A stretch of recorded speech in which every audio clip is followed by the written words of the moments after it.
Good evening, folks. Here we are. Yep, Doki Literature Club Plus. This is actually the plus version. It just doesn't show here, but it is a plus version. Don't worry about it. It's just not showing up here, but it is the plus version. Don't worry about it, guys. I think the sound's a wee bit too high. Let me just lower the volume just a little bit. I think there. It was kind of loud. There's stream elements saying I'm live. Okay, I'm live. I like how it exactly popped up. Sorry, I didn't time it. It just the thing popped up when I switched scenes to this. Yeah, I'm playing with the scenes now. That's why there's that transition thing. So yeah, about DDLC Plus, Doki Literature Club Plus. I haven't actually played the previous game, the full game. That's why I'm like, hey, they released a Plus version. Why don't I play it now, right? But I do sort of have an idea of what happens. Of course, I've seen some spoilers, but I don't know what they changed in Plus, okay? So, I guess we should... wait, I forgot to do my opening. Good afternoon. This is Seth from SethChannel. I keep on forgetting now because I'm usually excited to play the games that I'm playing nowadays. That's why I usually forget to give my greeting. Anyway, let's begin. Okay. What is my name? I am Seth. What's up, Summon Cat? Yeah. Hey! I see an annoying girl running toward me from the distance. Annoying girl. Waving her arms in the air like she's totally oblivious to any attention she might draw to herself. Oh. It's a visual novel. Doki Literature Club Plus. I've heard great things about this game. That's this visual novel game. That's why I'm playing it. It's sort of like, think of it like a storybook that I'll be reading to you, and then there's stuff happening on the screen, okay? It's sort of like that, Summon Cat. Don't worry about it. And we can save. Yeah, let's go with... That's a good save. Let's return. Okay, let's go to the next scene. That girl is Sayori, my neighbor and good friend since we were children. Oh, okay. It's a good start. Woo. Nice one, Summon Cat. Yeah, it's fine, man. I consider myself a variety game streamer. I play any game. Heck, you might even see me playing some mobile games soon. I just need I'm saving up for one of those capture cards. Okay, let's go to the next one. You know, the kind of friend you'd never see yourself making today, but it just kind of works out because you've known each other for so long. We used to walk to school together on days like this. Wait, my laugh scared you? I'm sorry, Summon Cat. I didn't mean to. But starting around high school, she will oversleep more and more frequently. And I will get tired of waiting up. Okay, so this is our typical schoolgirl childhood friend who's sleeping in. But if she's going to chase after me like this, I almost feel better off running away. However, I just sigh and idle in front of the crosswalk. Let Sayori catch up to me. I'm sorry, I can't do. Wait. Let me try this. I'm scared. I mean, that laugh suddenly popped up. Okay. Well, let me try to get this voice, okay? Sorry, it's deep breaths. No, that doesn't sound good. That doesn't sound. Wait. I can't do it. My voice is too low. Wait. I need a balloon. I don't have one. You know, the ones. Yeah, I need to. And then some helium. That might work out. That one might work out. Okay, there we go. We got it. I overslept again. It's It's No, someone can't. It's fine. I overslept again. Okay, but I caught you this time. Maybe, but only because I decided to stop and wait for you. Oh, we're kinda okay. We're a cool guy in this game. You say that like you were thinking about ignoring me. Yeah, we were, right? That's mean, Seth. Okay, sure. Well, if people stare at you for acting weird, then I don't want them to think we're a couple or something. That's a good thing. Fine. But you did wait for me after all. Okay, she got us here. She got us here. I guess you don't have it in you to be mean, even if you want to. Whatever you say, Sayori. Oh, you look excited today. Yeah, cause you know I'm really excited to play this thing because I heard great things about it. Okay, and I've seen people playing it. I got spoiled in its older version, and I don't know what this plus version. This is basically a plus version has in it. So I'm pretty sure it's way different. I mean, during the press kit on its website, I saw some different scenes I didn't see back then. Like, you know, when people were playing this, I guess, a few years ago. Wait, I was able to get that laugh. You got that? I was able to get Sayori's laugh there. That became automatic. Okay, that became automatic. It's starting to infect me. We cross the street together and make our way to school. As we draw near, the streets become increasingly speckled with other students making their daily commute. By the way, Seth. What? Ah, wait. Ara? That one? Is that what you mean? Ara. That one? By the way, Seth, have you decided on a club to join yet? Yeah, the Doki Literature Club. That's the name of our... I did it, right? Did I get it right? Did I nail it, someone cat? Ara. Did I get it right? I nailed it, right? That took practice when I was in high school, and then college I practiced it in the privately. Yeah, let's not go there. A club? I told you already, I'm really not interested in joining any clubs. I haven't been looking either. Okay. That's not true. Really? This thing? Okay. Oh, like boy and girl. Yeah, I'm sorry. I couldn't, get my voice in that, girl tone enough to make it, sound legit. Oh, sure, someone cat. It's all good. That's not true. You told me you will join a club this year. Did I? I'm sure it's possible that I did, in one of our many conversations where I dismissively go along with whatever she's going on about. Suri likes to worry a little too much about me, when I'm perfectly content just getting by on the average while spending my free time on games and anime.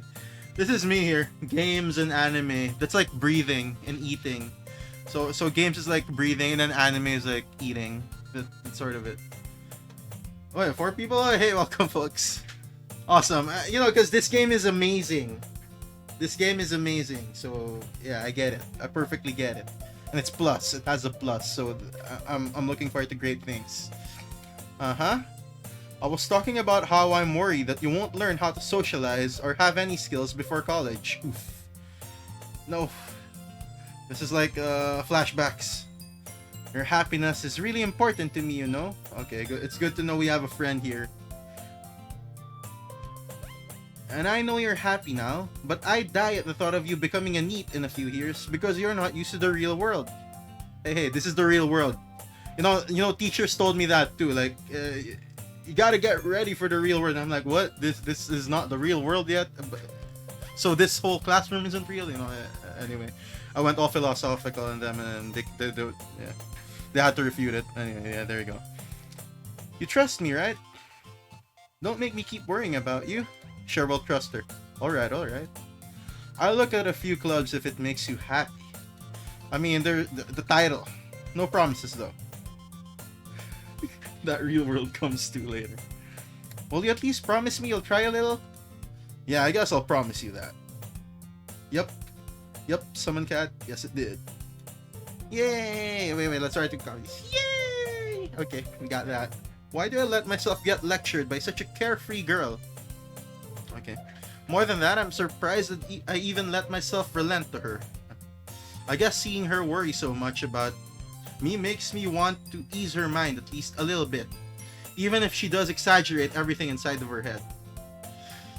This is, yeah, I know that scene, guys. This description here, this right here, is sort of alluding to that. The school day is as ordinary as ever, and it's over before I know it. After I pack up my things, I stare blankly at the wall, looking for an ounce of motivation. Clubs. Sorry wants me to check out some clubs. You know, to be fair, sometimes clubs are worth it, but 80% of the time for me, no, I'm part. No, there is a club that I would like to join. It's called the Go Home Club, where you just go home. Classroom game. I guess I have no choice but to start with the anime club. It's legit. They have an anime club. Hello, Sayori. Sorry, must have come into the classroom while I was spacing out. I look around and realize that I'm the only one left in the classroom. I thought I'd catch you coming out of the classroom, but I saw you just sitting here and spacing out, so I came in. Honestly, you're even worse than me sometimes. I'm impressed. You don't need to wait up for me if it's going to make you late to your own club. Well, I thought you might need some encouragement, so I thought, you know what? Wait, I want to ask who would win if King and Moomin Rider had a fight. I'm gonna go with... Actually, I haven't really seen much of the Kamen Rider series. I'm just gonna go with King. Well, that you could come to my club. Okay, so she's inviting us to her club here. Sayori? Yeah? There's no way I'm going to your club. Mimi. Okay. She's pressuring us to join her club. Sorry is vice president of the literature club. Not that I was ever aware that she had any interest in literature. Oh, wow. If our main character actually said this, that's a burn to Sayori right there. Yeah, she's pouting. In fact, I'm 99% sure she only did it because she thought it would be fun to help start a new club. Nice. Since she was the first one to show interest after the one who proposed the club, she inherited the title Vice President. Okay. That said, my interest in literature is guaranteed to be even less. Okay. Yeah, I'm going to the anime club. Our boy right here, our main character, I am going to the anime club. That's legit. Come on, please. Anime club. Why do you care so much anyway? Well, I kind of told the club yesterday I will bring in a new member. Oh, she promised. Can't we like join multiple clubs? That would fix our problem. Stat. Will you ever play Minecraft? Yeah, once they release, maybe around December, November, I'd play it. Don't worry about that, Summon Cat. I'm actually planning it out. And Natsuki made cupcakes and everything. wait, let's try say it in the girly voice. There we go.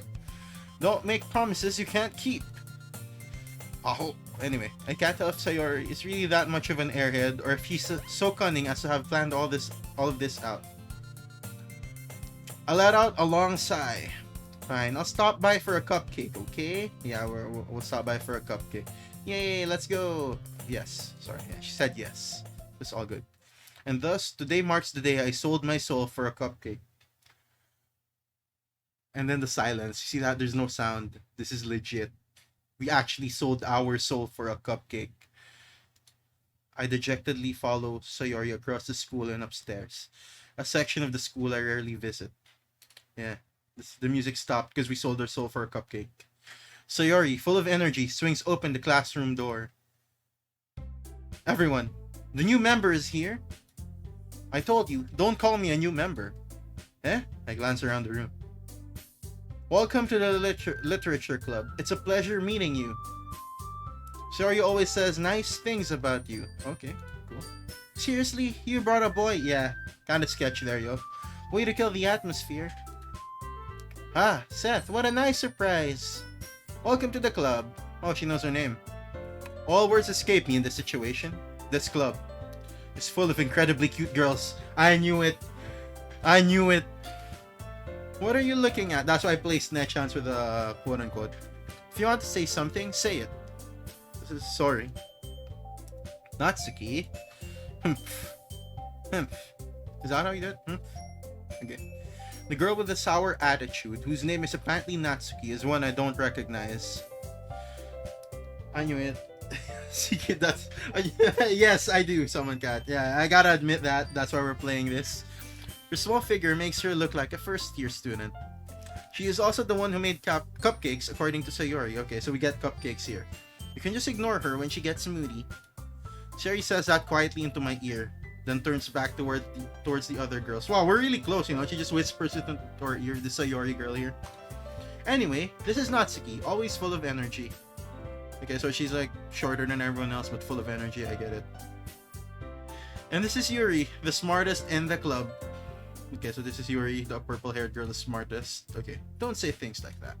Yuri, who appears comparably more mature and timid, seems to have a hard time keeping up with people like Sayori and Natsuki. Oh well, it is nice to meet both of you. And it sounds like you already know Monica, right? Is that right? Ah yes, a famous character of this game. That's right. She's also on the, I think, the cover for the PlayStation version of this, and the Xbox version, and the Switch version. Monica. So I guess she's the main heroine. Of course she's the main heroine. I mean, I've seen some of the vids from the old version. It's all good, Summon Cat. That's right. It's great to see you again, Seth. Monica smiles sweetly. We do know each other well. We rarely talked, but we were in the same class last year. Monica was probably the most popular in class. Smart, beautiful, athletic. Okay, so she is the main character. Basically, completely out of my league. Oh, she's the main heroine, yeah. Out of our league, yeah. So having her smile at me so genuinely feels a little... You too, Monica.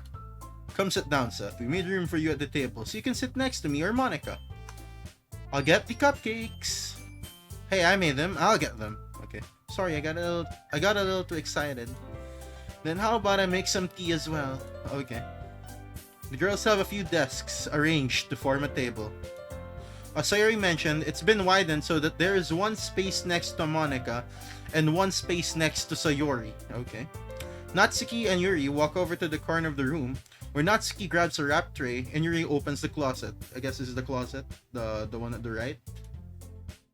Still feeling awkward, I take a seat next to Sayori. Natsuki proudly marches back to the table, tray in hand. Okay, are you ready? Yes. Ta-da! Whoa! Natsuki lifts the foil off the tray to reveal a dozen white fluffy cupcakes decorated to look like little cats! Yeah! Okay, yeah, anyway. The whiskers are drawn with icing, and little pieces of chocolate were used to make ears. Yeah, so cute. It's kawaii. That's what we call kawaii cooking. I had no idea you were so good at baking, Natsuki. Sure, Summon Cat. See ya.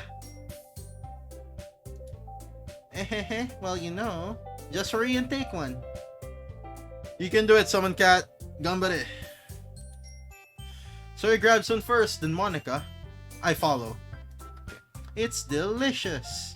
Sayori talks with her mouth full and has already managed to get icing on her face.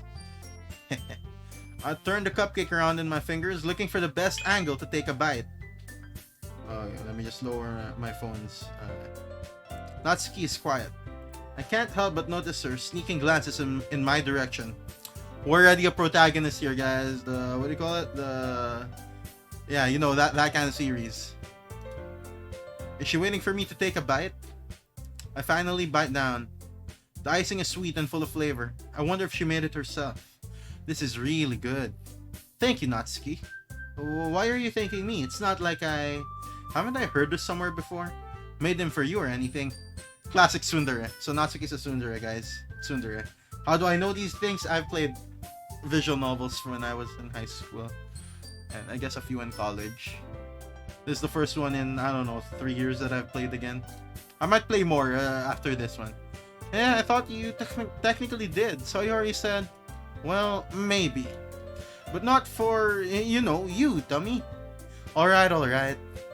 I give up on Natsuki's weird logic and dismiss the conversation. Yuri returns to the table carrying a tea set. Okay. She carefully places a teacup in front of each of us before setting down the teapot next to the cupcake tray. You keep a whole tea set in this classroom? Don't worry, the teachers gave us permission. Smart. After all, doesn't a hot cup of tea help you enjoy a good book? That's also smart, but then your tea can spill on your book, ruining the whole experience, but okay. That's just me. I guess. Don't let yourself get intimidated. Yuri's just trying to impress you. That's not. Insulted, Yuri looks away. I meant that, you know, I believe you. Well, tea and reading might not be a pastime for me, but I at least enjoy tea. Then you go to the restroom afterwards. Tea just does that. I'm glad. Yuri faintly smiles to herself in relief. Monica raises an eyebrow then smiles at me. So, what made you consider the literature club? I was afraid of this question. Something tells me I shouldn't tell Monica that I was practically dragged here by Sayori. Well, I haven't joined any clubs yet, and Sayori seemed really happy here, so... That's okay, don't be embarrassed. We'll make sure you feel right at home, okay? As president of the literature club, it's my duty to make the club fun and exciting for everyone. Okay. Monica, I'm surprised. How come you decide to start your own club? You could probably be a board member for any of the major clubs. Yeah, she's kinda high-spec girl here. Weren't you a leader of the debate club last year? Well, you know, to be honest, I can't stand all of the politics around the major clubs. Say, politics is a way of life.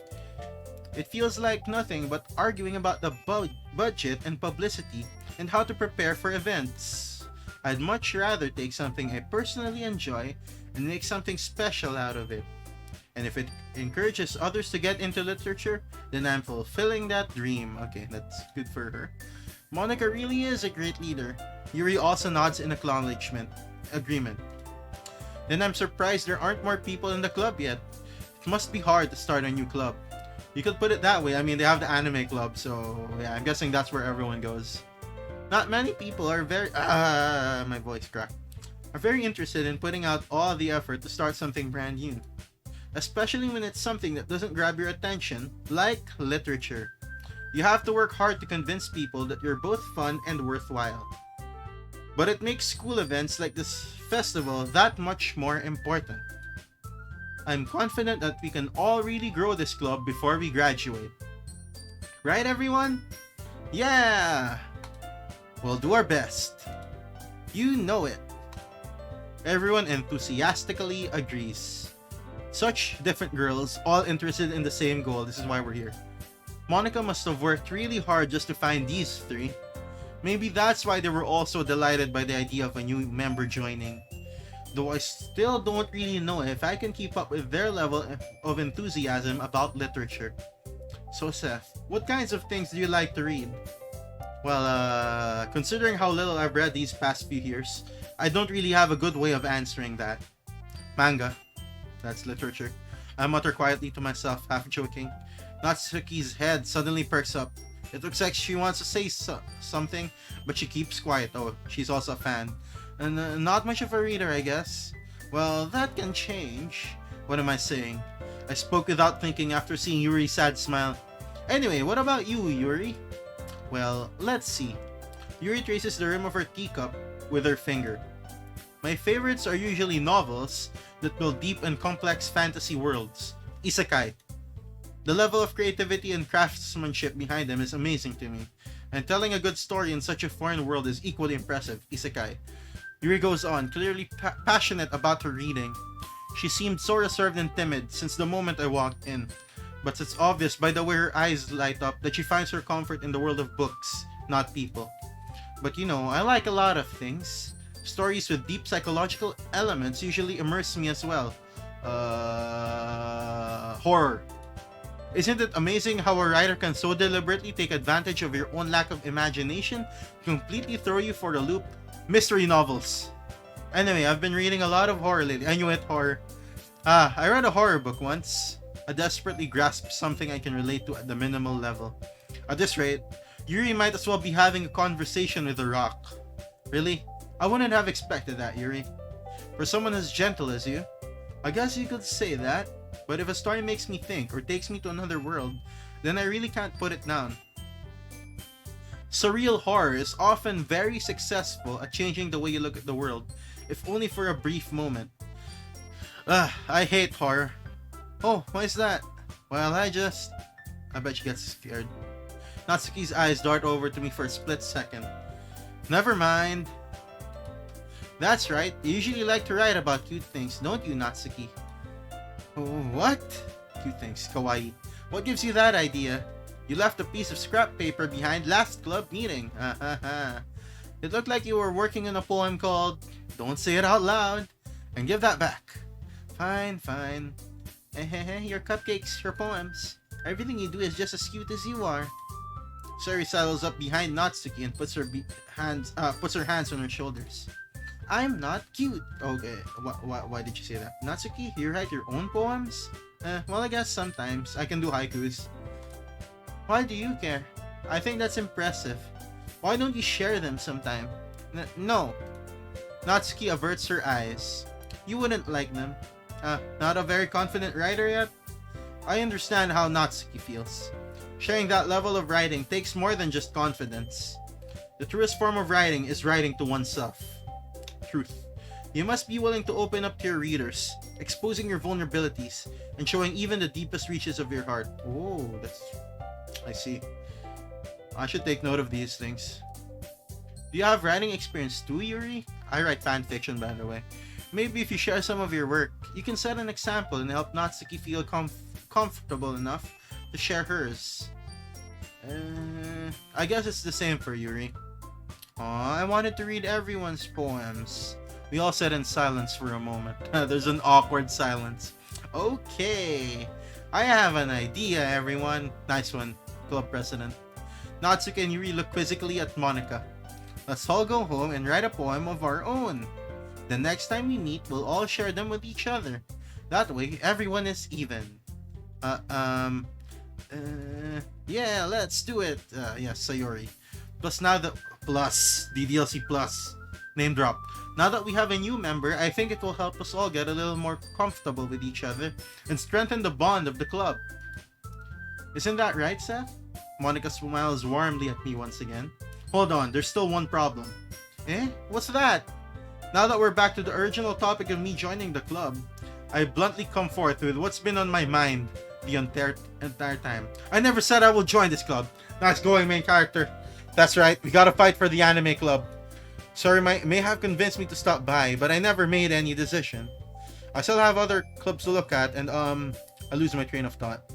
All four girls stare back at me with dejected eyes. Oh no. So it's an attack. But I'm sorry, I thought Seth. Oh no, you all, yeah. I'm defenseless against these girls, yeah, it's super effective. How am I supposed to make a clear-headed decision when it's like this? That is, if writing poems is the price I need to pay in order to spend every day with these beautiful girls, I'd take it too, don't worry, dude. This main character, whose name is the same as me because I named him me. Right. Okay, I've decided then. I'll join the literature club. One by one, the girls' eyes light up. Yes, I'm so happy. Yay. Sayori wraps her arms around me, jumping up and down. Yeah, that's right. Hey. You really did scare me for a moment. If you really just came for the cupcakes, I would be super pissed. We did sell our soul for a cupcake a while ago. Then that makes it official. Welcome to the literature club. Thanks, I guess. Okay, everyone. I think with that, we can officially end today's meeting on a good note. What, that was it? Everyone, remember tonight's assignment. Write a poem to bring to the next meeting so we can all share. Monica looks over at me once more. Seth, I look forward to seeing how you express yourself. Yeah. Can I really impress the class star Monica with my mediocre writing skills? I already feel the anxiety welling up inside me. We just gotta do our best. Meanwhile, the girls continue to chit-chat as Yuri and Natsuki clean up their food. Hey Seth, since we're already here, do you want to walk home together? That's right. Sayori and I never walk home together anymore, because she always stayed after school for clubs. Sure, might as well. Yay! Okay, there we go. With that, the two of us depart the club room and make our way home. The whole way, my mind wanders back and forth between the four girls. Sayori, Natsuki, Yuri, and of course, Monica. Will I really be happy spending every day after school in the literature club? Maybe. Perhaps I'll have the chance to grow closer to one of these girls. Alright, I'll just need to make the most of my circumstances, and I'm sure good fortune will find me. And I guess that starts with writing a poem tonight. Nice. Oh, we do write a poem. It's time to write a poem. Pick words you think your favorite club member will like. Something good might happen with whoever likes your poem the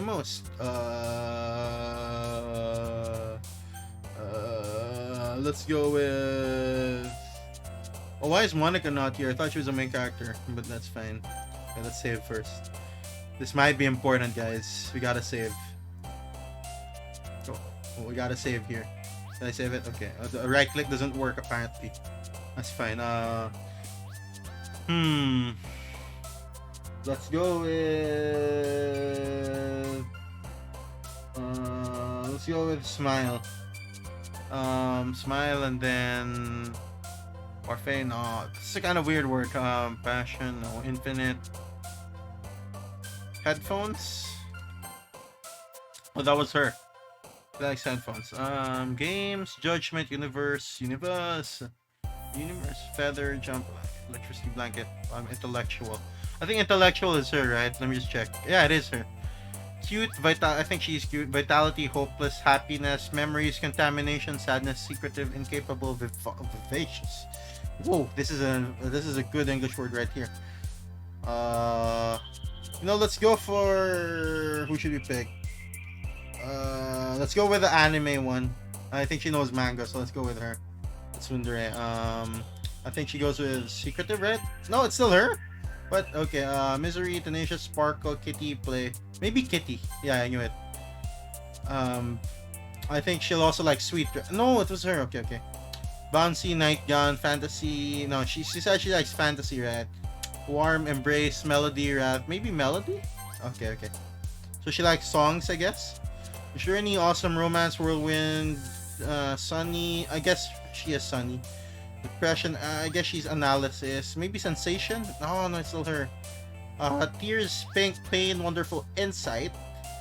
Uncontrollable, Lipstick, Doki Doki Poetry Slam. What? Achievement unlocked. We actually got an achievement? What? Let's go with Wonderful? Oh, it's her, yeah. She likes positive words, I guess. What if I pick a negative word like this one? Oh, it's what? That's so dark. Hair, Cheer, Desire, Pure, Giggle, Marriage. Desire? It's still her.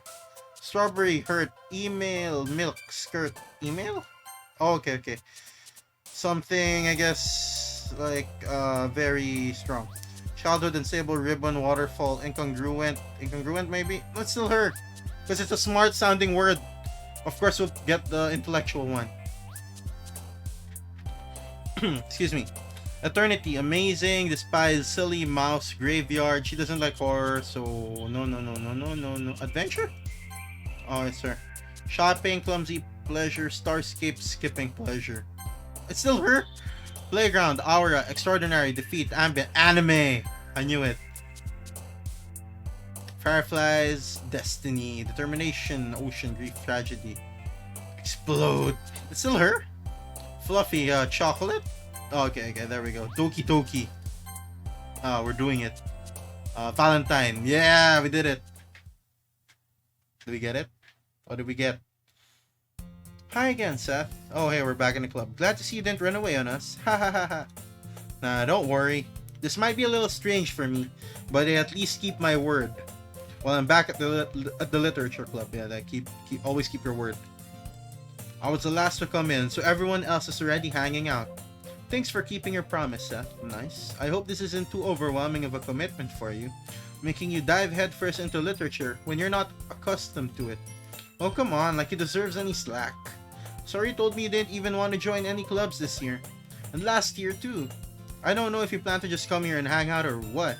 We're here to hang out. It's a club. But if you don't take us seriously, then you won't see the end of it. Okay. Natsuki, you certainly have a big mouth for someone who keeps her manga collection in the club room. Oh, wow. Natsuki finds herself stuck between saying Monica and manga. Monica, manga. Okay. Manga is literature. I agree. Swiftly defeated, Natsuki plops back into her seat. Don't worry, guys. Seth always gives it his best as long as he's having fun. Indeed, everyone does. Maybe, hopefully. He helps me with busy work without me even asking. Like cooking, cleaning my room. How dependable. Sorry, that's because your room is so messy it's distracting. And you almost set your house on fire once. Wait. Sayori's a fire hazard. Is that so? You two are really good friends, aren't you? I might be a little jealous. How come? You and Seth can become good friends too. Sayori? Hmm? As usual, Sayori seems oblivious to the weird situation she just put me into. Uh-oh, Yuri even brought you something today, you know? Wait, Sayori? Eh, me? Not really. Don't be shy. I think it's because we picked too many Yuri, words that she likes. It's really nothing. What is it? Never mind. Sorry made it sound like a big deal when it's really not. What do I do?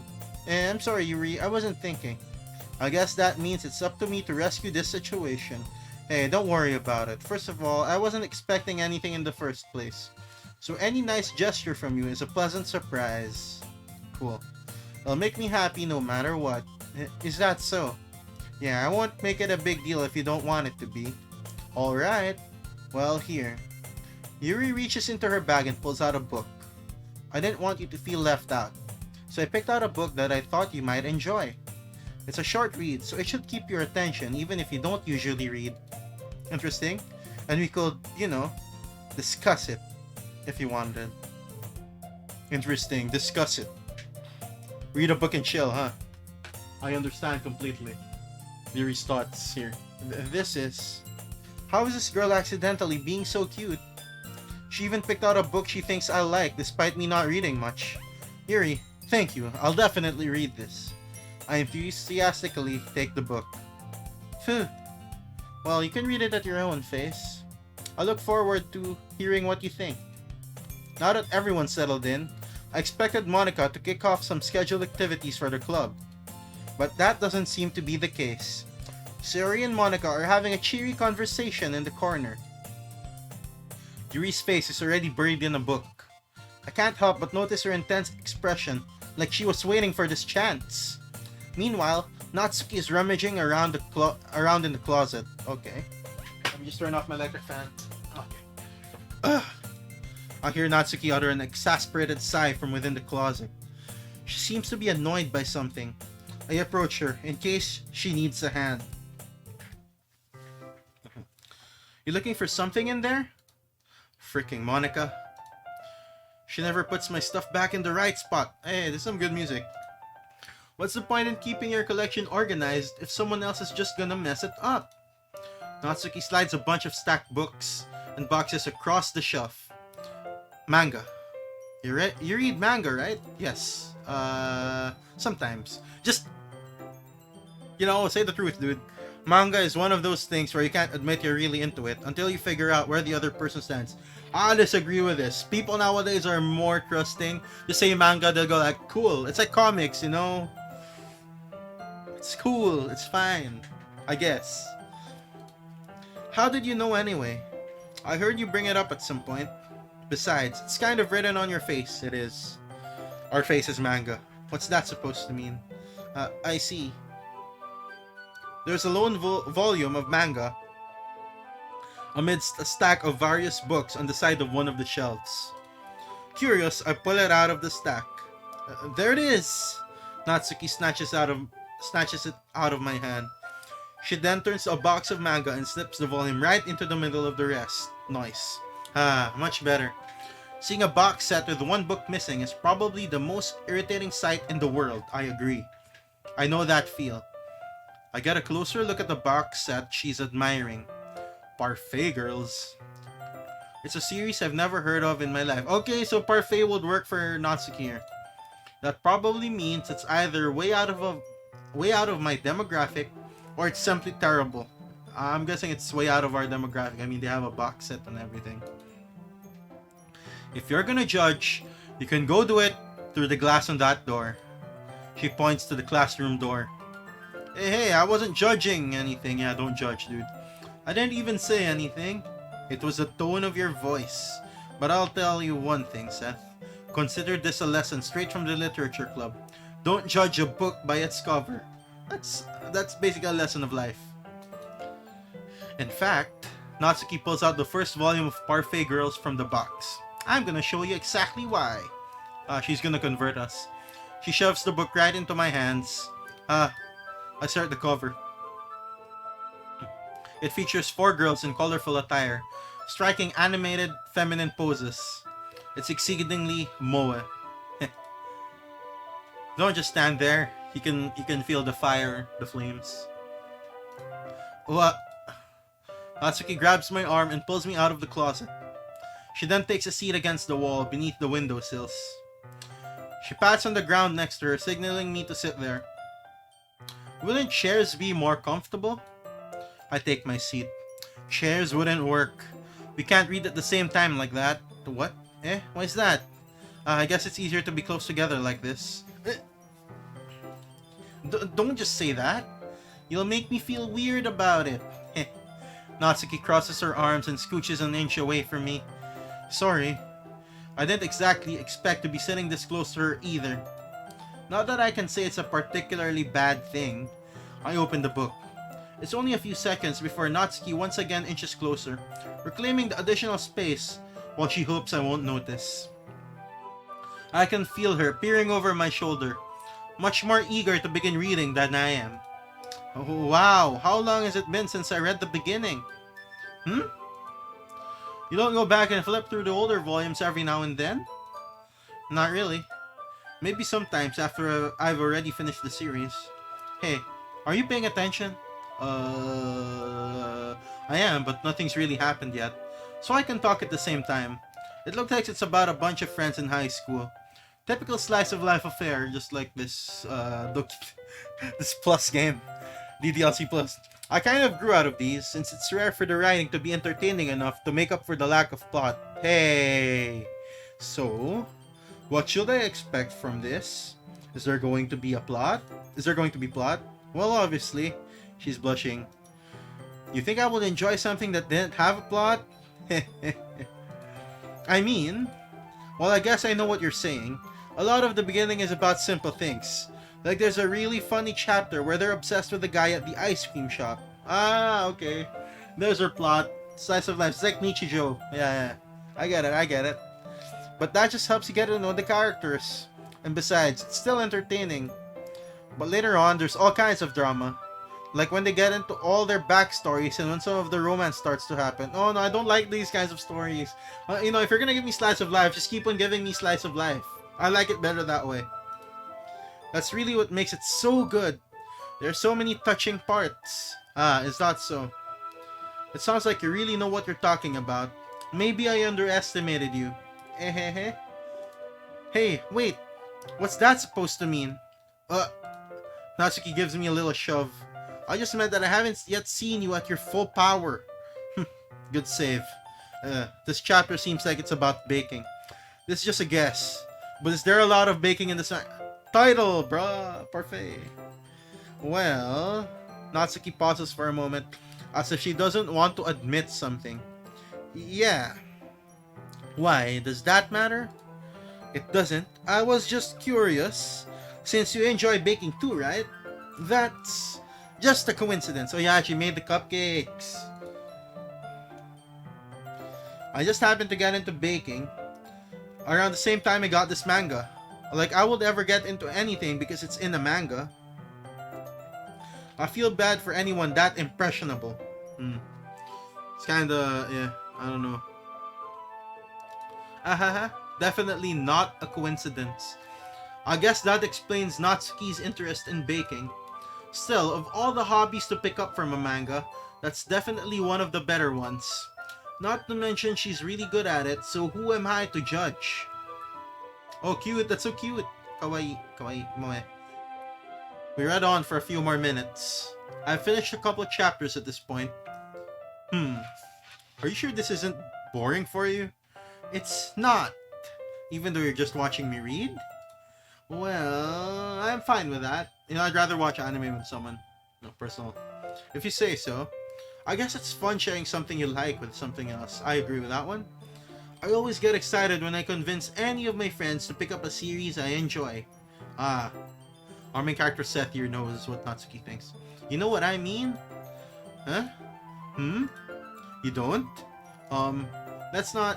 Well, I wouldn't really know. What do you mean? Don't you share your manga with your friends? Could you not rub it in? Jeez. Sorry. Like I could ever get my friends to read this. We have the literature club, right? They just think manga is for kids. No, it's not. It's for everyone. I can't even bring it up without them being all like, "Eh? You still haven't grown out of that yet?" We're in a world where these things are acceptable, so it's fine. Makes me want to punch them in the face. I know those kinds of people. Honestly, it takes a lot of effort to find friends who don't judge, much less friends who are also into it. You just need to find the right group of people. I'm already kind of a loser, so I guess I gravitated toward the other losers over time. No, don't think of yourself as losers. Think of yourselves as a group of people with the same interests.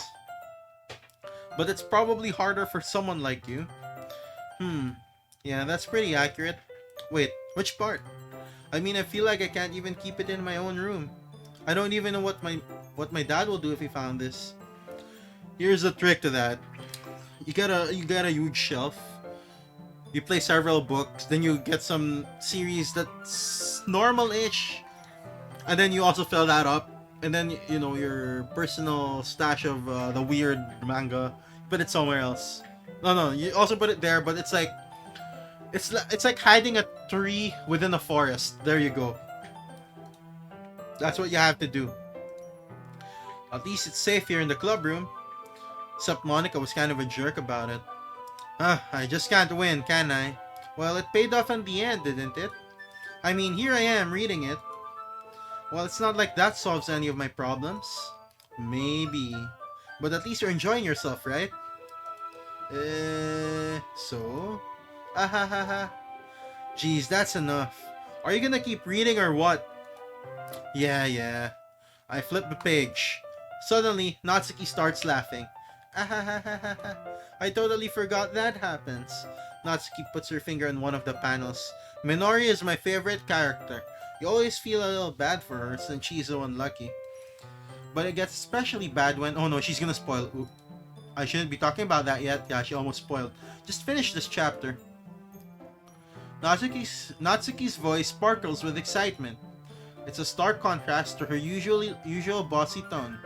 But if she's not used to sharing her favorite manga with her friends, I can understand why. It's hard to express in words the feeling you get when connecting with someone like that. And being able to provide that to Natsuki, for whom it's a rare experience, the thought makes me smile a little to myself. Okay, everyone. Are you all ready with today's poems? Oh, come on. Could your timing be any worse?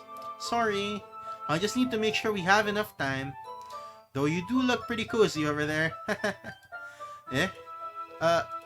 Natsuki suddenly notices how close she's gotten to me. She hastily slides herself a good 12 inches away from me. Alright. Guess I'll stop here for now. I close the book and hand it towards Natsuki. You're just giving it back? Don't you want to know what happens? Yeah, but Monica just said, don't be dumb. Just take it home with you.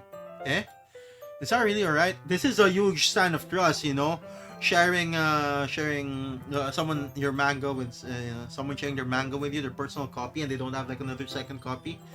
That's a huge show of trust right there. Yeah, that's a huge show of trust. Is that really alright? I say that mostly because I really didn't plan out on using my spare time to read this. Well, of course. It will take forever to finish if you didn't take it home. Just finish that one before tomorrow so we can start the next one. Ooh. And if it gets bent, I'll kill you. By tomorrow? I only got partway through the volume so far. It's barely been an hour. We can do that. I might fall behind on some shows if I try to get through this. But I suppose that's a necessary sacrifice in exchange for seeing Natsuki's enthusiastic face. Enthusiastic. Excuse me. Or am I more scared of what will happen if I don't finish it? Alright then. I stand up. I return to where I put my stuff and carefully slip the book into my bag. By the way, did you remember to write a poem last night? Yeah. My relaxation ends. I can't believe I agreed to do something so embarrassing. I couldn't really find much inspiration, since I've never really done this before. Well, now that everyone's ready, why don't you find someone to share with? I can't wait. Sayori and Monica enthusiastically pull out their poems. Sayori's is on a wrinkled sheet of loose leaf torn from a spiral book. On the other hand, Monica wrote hers in a composition notebook. I can already see Monica's pristine handwriting from where I sit. Natsuki and Yuri reluctantly comply as well, reaching into their bags. I do the same myself. Who should I show my poem to first? Let's go with Monica. She's the club press. I should start with Monica. Yesterday, she seemed eager to read my poem, and I want her to know I'm putting in effort. Okay, yeah. Hi Seth, having a good time so far? Yeah. Good, glad to hear it. By the way, since you're new and everything, if you ever have any suggestions for the club, like new activities or things we can do better, I'm always listening. Don't be afraid to bring things up, okay? Alright, I'll keep that in mind. Of course, I'll be afraid to bring things up. I'm much better off just going with the flow until I'm more settled in. I understand this feeling. Anyway, want to share your poem with me? It's kind of embarrassing, but I guess I have to. Don't worry, Seth. We're all a little embarrassed today, you know? But it's that sort of barrier that we'll all learn to get past soon. Yeah, that's true. I had Monica my poem. I like it, Seth. Really? It's a lot cuter than I expected. Oh, jeez. No. It kind of makes me think of something Natsuki would write. She's a good writer too. And she's a good writer too. So take that as a compliment. If you say so. Oh, so we were supposed to give the Natsuki thing. There are lots of poems or stories out there that are no more than a few simple words. They can be funny, endearing, or even sad. And sometimes they're only a few lines long. They might even feel like they're written for kids. But if you think about them, they can express views of the world that will apply to anybody. I understand this one. I think some nursery rhymes. Yeah, I see. So you're saying that Natsuki is kind of like that? Sort of. Maybe she's not an expert, but you probably won't find much filler in her poems. They might be easy to write, but they're super challenging to get the meaning. Through. So I can see why it'll be your kind of poem to explore. I'm sure I'll end up trying different things a lot. It could take a while before I feel comfortable doing this. That's okay. I'd love to see you try new things. That's the best way to find the kind of style that suits you. Everyone else might be a little biased toward their own kinds of styles, but I'll always help you find what suits you the most. So don't force yourself to write the way everyone else wants you to write. It's not like you have to worry about impressing them or anything. Anyway, do you want to read my poem now? Don't worry, I'm not very good. You sound pretty confident for someone who claims to not be very good. Well, that's because I have to sound confident. That doesn't mean I always feel that way, you know? I see. Well, let's read it then. Hole in wall. It couldn't have been me. See the direction the spackle protrudes. A noisy neighbor, an angry boyfriend? I'll never know. I wasn't home. I peer inside for a clue. No, I can't see. I reel, blind like a film left out in the sun. But it's too late. My retinas, already scorched with a permanent copy of the meaningless image. It's just a little hole. It wasn't too bright. It was too deep. Stretching forever into everything. A hole of infinite choices. I realize now that I wasn't looking in. I was looking out. And he on the other side was looking in. What? Hole in the wall. Can it mean a noisy neighbor? A level? Oh, cool. It wasn't too bright. I realized I was looking out. Cool. So, what do you think? It's very freeform, if that's what you call it. Sorry, I'm not really the right person to ask for feedback. It's okay. Yeah, that kind of style has gotten pretty popular nowadays. That is, a lot of poems have been putting emphasis on the timing between words and lines. When performed out loud, it can be really powerful. What was inspiration behind this one? Well, I'm not sure if I know how to put it. I guess you could say that I had some kind of epiphany recently. It's been influencing my poems a bit. An epiphany? Yeah, something like that. I'm kind of nervous. I'm kind of nervous to talk about deep stuff like that because it's kind of coming on strongly. Maybe after everyone is better friends with each other. anyway, here's Monica's writing tip of the day. Sometimes when you're writing a poem or a story, your brain gets too fixated on a specific point. If you try so hard to make it perfect, then you'll never make any progress. Just force yourself to get something down on the paper and tidy it up later. Another way to think about it is this. If you keep your pen in the same spot for too long, you'll just get a big dark puddle of ink. So just move your hand and go with the flow. That's my advice for today. Thanks for listening. Okay, cool. Who should I show my poem to next? So we should show it to Natsuki, right? Okay, well, let's start with the things I don't like. First of all, Natsuki reads my poem. Never mind, I don't feel like giving you my opinion. Then what's the point of sharing in the first place? I wrote this when I could have been doing other things. Yeah, I like playing games, watching anime. In fact, I remember how I said I wanted to read your poems? That's what I had in mind when writing this. I want to help you feel comfortable enough to share yours. Like Monica said, we got her there. Well, I would be more comfortable sharing my poem if yours was really bad. Wait, ours was good? You were supposed to show me some dumb poem and make me go, ha, well, it's not that great, but let me show you what real literature looks like. And you went and ruined it. I hope you're happy. So in other words, you're saying you liked it? Natsuki's retort gets caught in her throat. We got her. You're so... you don't understand anything, do you? Yeah, she's a tsundere. Classic tsundere. I already told you that. You don't have to go announcing it to the world like you're all self-important. Pretty sure you never actually said that. I say that mostly to myself. Natsuki must really hate me or something. I can't figure out if it's a win or a loss that she liked my poem. In any case, you still need to show me yours, right? Gah. Fine, I guess. Only because Monica will make me if I don't.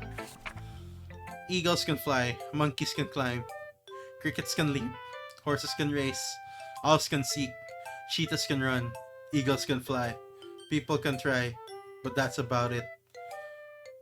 Sound the heck, yo!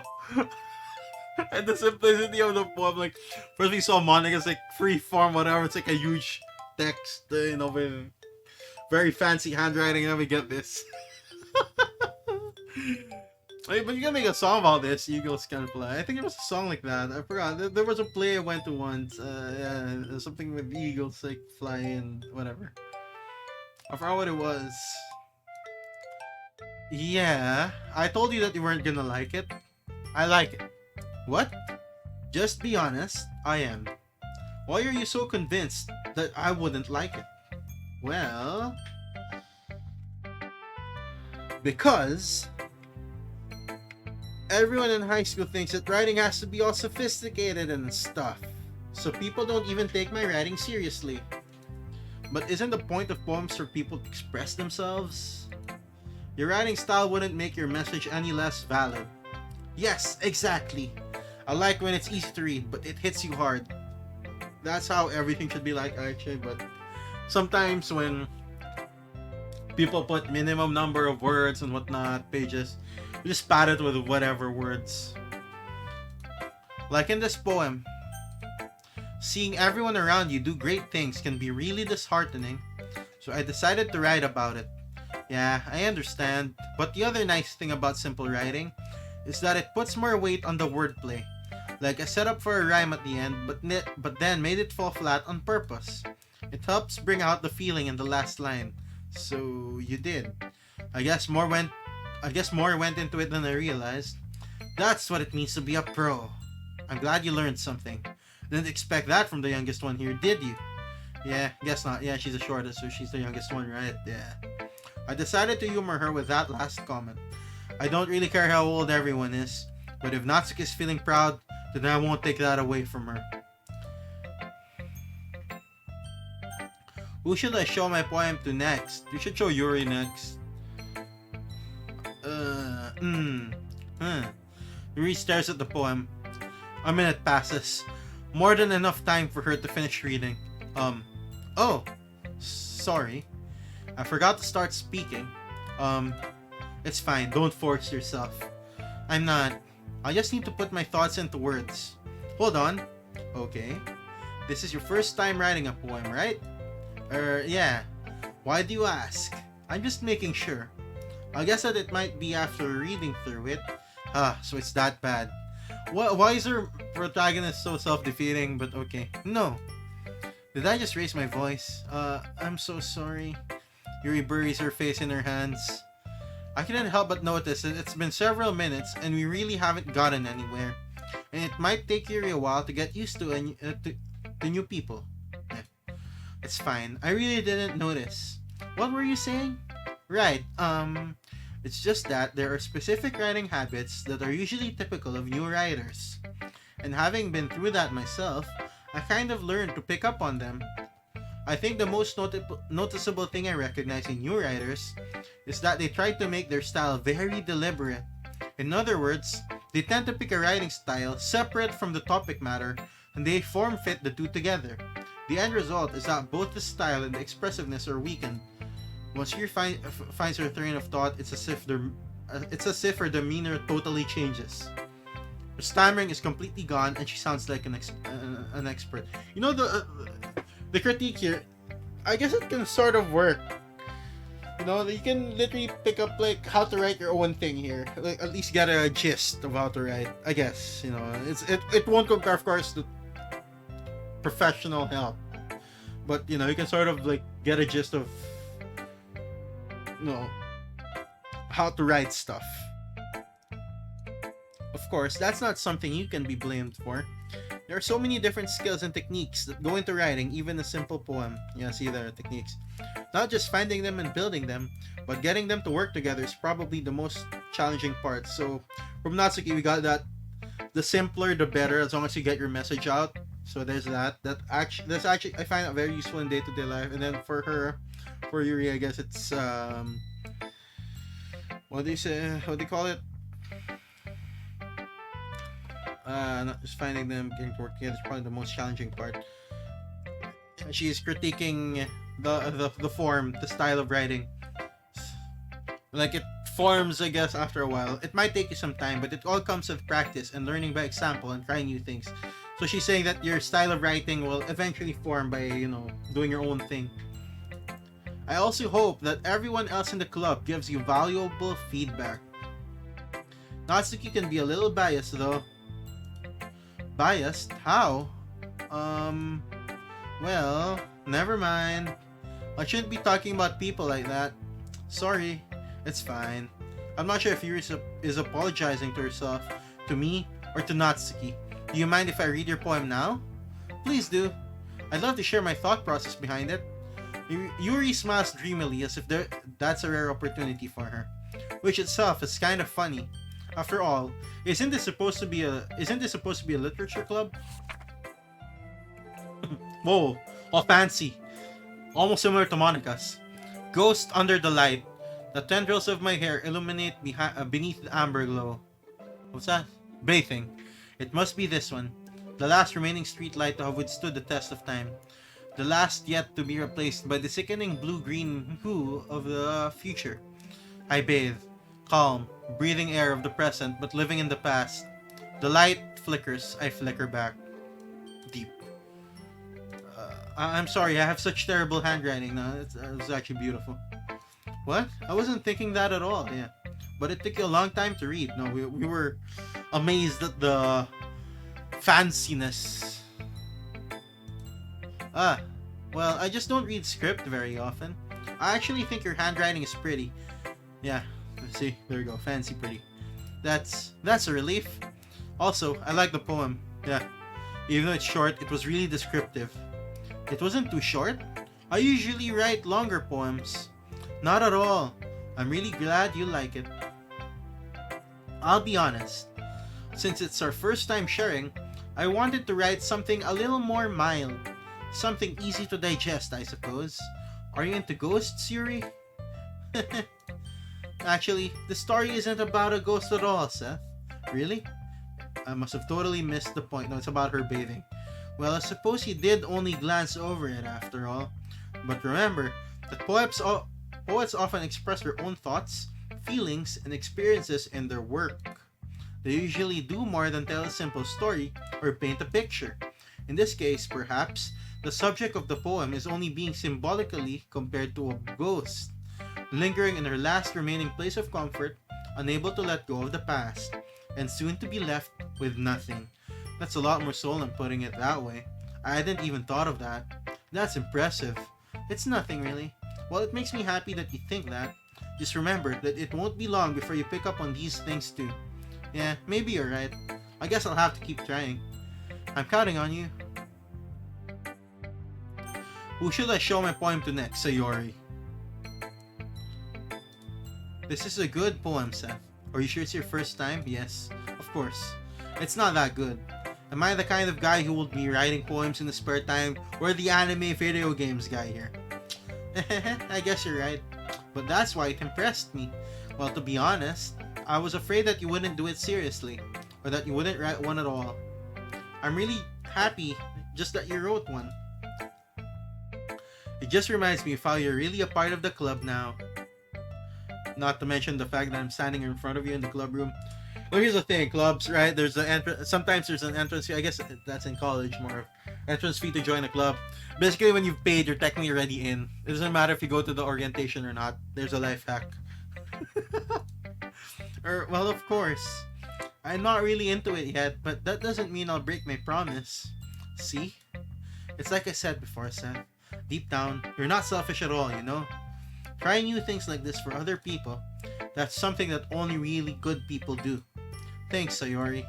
I'm not sure if Sayori sees the full picture of my motive here. We're here for the cupcakes. Then again, I can't deny that she's part of the reason I joined. Oh yeah, we're here for the cute girls. I gotta remember the nee-chans. Knowing how much this means to her and all. Yeah. And I'm gonna make sure you have lots of fun here, okay? That will be my way of thanking you. Alright, I'm going to hold you to that then. Yay! Yay! Okay, there you go. We got that thing. Now you'll read my poem too, right? Don't worry, I'm really bad at this. I actually got the laugh now. Yes. It's become automatic, everyone. It's official. We'll see about that. Dear Sunshine. Oh, the way you glow through my blinds in the morning, it makes me feel like you missed me. Kissing my forehead to help me out of bed, making me rub the sleepy from my eyes. Are you asking me to come out and play? Are you trusting me to wish away a rainy day? I look above, the sky is blue. It's a secret, but I trust you too. If it wasn't for you, I could sleep forever. But I'm not mad. I want breakfast. That's very literal. Sayori. This is just a guess, bud. Did you wait until this morning to write this? No. Just a little bit. You can't answer just a little bit to a yes or no question. I forgot to do it last night. Well, at least that makes me feel a little better about myself. Don't be mean. I still tried my best. Yeah. I didn't mean to say it was a bad poem. It came out nice, or how should I put it? It sounds just like you. Really? Yeah. Especially that last line, I want breakfast. I made eggs and toast. Even though you were late to school. It's bad to skip breakfast. I understand. I get all cranky. I understand. Well, I guess there's no point in arguing. Anyway, thanks for showing me. This was so much fun. Monica's the best. Yeah. But next time, I won't forget. And I'm gonna write the best poem ever. Well, I guess I'll look forward to it. Whew. I guess that's everyone. I glanced around the room. That was a little more stressful than I anticipated. It's as if everyone is judging me for my mediocre writing abilities. That's a literature club for you, you know. Judge each other's literature. Literature. Even if they're just being nice, there's no way my poems can stand up to theirs. This is a literature club after all, except Natsuki's. I sigh. But then again, she said it's deep, so I'll take her word for it. I guess that's what I ended up getting myself into. Across the room, Sayori and Monica are happily chatting. My eyes land on Yuri and Natsuki. They gingerly exchange sheets of paper, sharing their respective poems. As they read in tandem, I watch each of their expressions change. Natsuki's eyebrows furrow in frustration.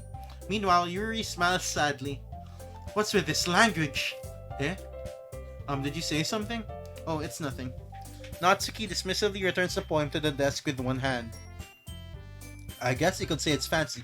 How were thoughts exactly? Those were our thoughts, yo. It was fancy.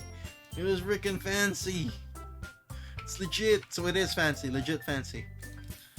Thanks. Yours is cute. Cute? Did you completely miss the symbolism or something? Yeah. It's clearly about the feeling of giving up. How can that be cute? Wait, what? It was about giving up? But fly like an eagle. I know that. I just meant the language, I guess. I was trying to say something nice. Eh? You mean you have to try that hard to come up with something nice to say? Thanks, but it really didn't come out nice at all. Oof. Well, I do have a couple of suggestions. If I was looking for suggestions, I would have asked someone who actually liked it. Which people did, by the way. Sayori liked it, and Seth did too. So based on that, I'll gladly give you some suggestions of my own. First of all, excuse me, I appreciate the offer, but I've spent a long time establishing my writing style. I don't expect it to change anytime soon, unless of course I come across something particularly inspiring. Whoa, wow, wow. Which I haven't yet. And Seth liked my poem too, you know? He even told me he was impressed by it. Natsuki suddenly stands up. Oh? I didn't realize you were so invested in trying to impress a new member, Yuri. Eh? She got it. That's not what I... You're just... Yuri stands up as well. Maybe you're just jealous that Seth appreciates my advice more than he appreciated yours. I appreciate both your advices. They were kind of good. And how do you know that he didn't appreciate my advice more? Are you that full of yourself? No. If I was full of myself, I will deliberately go out of my way to make everything I do overly cutesy. Oh, shots fired. Is everyone okay? Well, you know what? I wasn't the one who's magically grew a size bigger as soon as Seth started showing up. They did? Natsuki? Natsuki, that's a little... This doesn't involve you. I don't like fighting, guys. Suddenly, both girls turned towards me as if they just noticed I was standing there. Seth? She's just trying to make me look bad. That's not true. She started it. If she could get over herself and learn to appreciate that simple writing is more effective, then this wouldn't have happened in the first place. Both sides are good, okay? Simple writing and long-ass writing, they're all good. What's the point in making your poems all convoluted for no reason? The meaning should jump out at the reader, not force him to have to figure it out. Help me explain that to her, Seth. Sure. Oh, wait. What? There's a reason we have so many deep and expressive words in our language. It's the only way to convey complex feelings and meaning the most effectively. Avoiding them is not only unnecessarily limiting yourself, it's also a waste. You understand that, right, Seth? Well... how did I get dragged into this in the first place? It's not like I know anything about writing, but whomever I agree with, they'll probably think more highly of me. Yeah. So of course, that's going to be... Excuse me. You know, this is usually the time we throw the leader under the bus. We go like, Presidents, what do you think?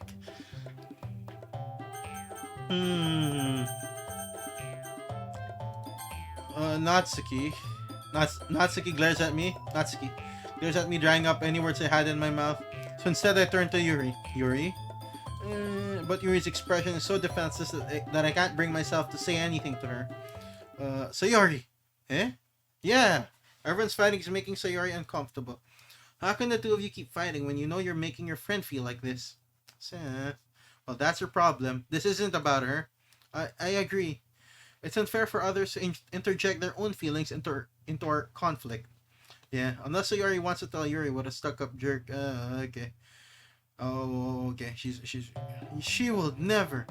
It's your immaturity that's made her upset in the first place. Excuse me? Are you listening to yourself? This is exactly why nobody likes... Stop. Eh? Natsuki, Yuri, you guys are my friends. I just want everyone to get along and be happy. My friends are wonderful people, and I love them because of their differences. Natsuki's poems, they're amazing because they give you so many feelings with just a few words. And Yuri's poems are amazing because they paint beautiful pictures in your head. Everyone's so talented. Wait, what was that? Those are amazing. Wait, is there a history? Whoa.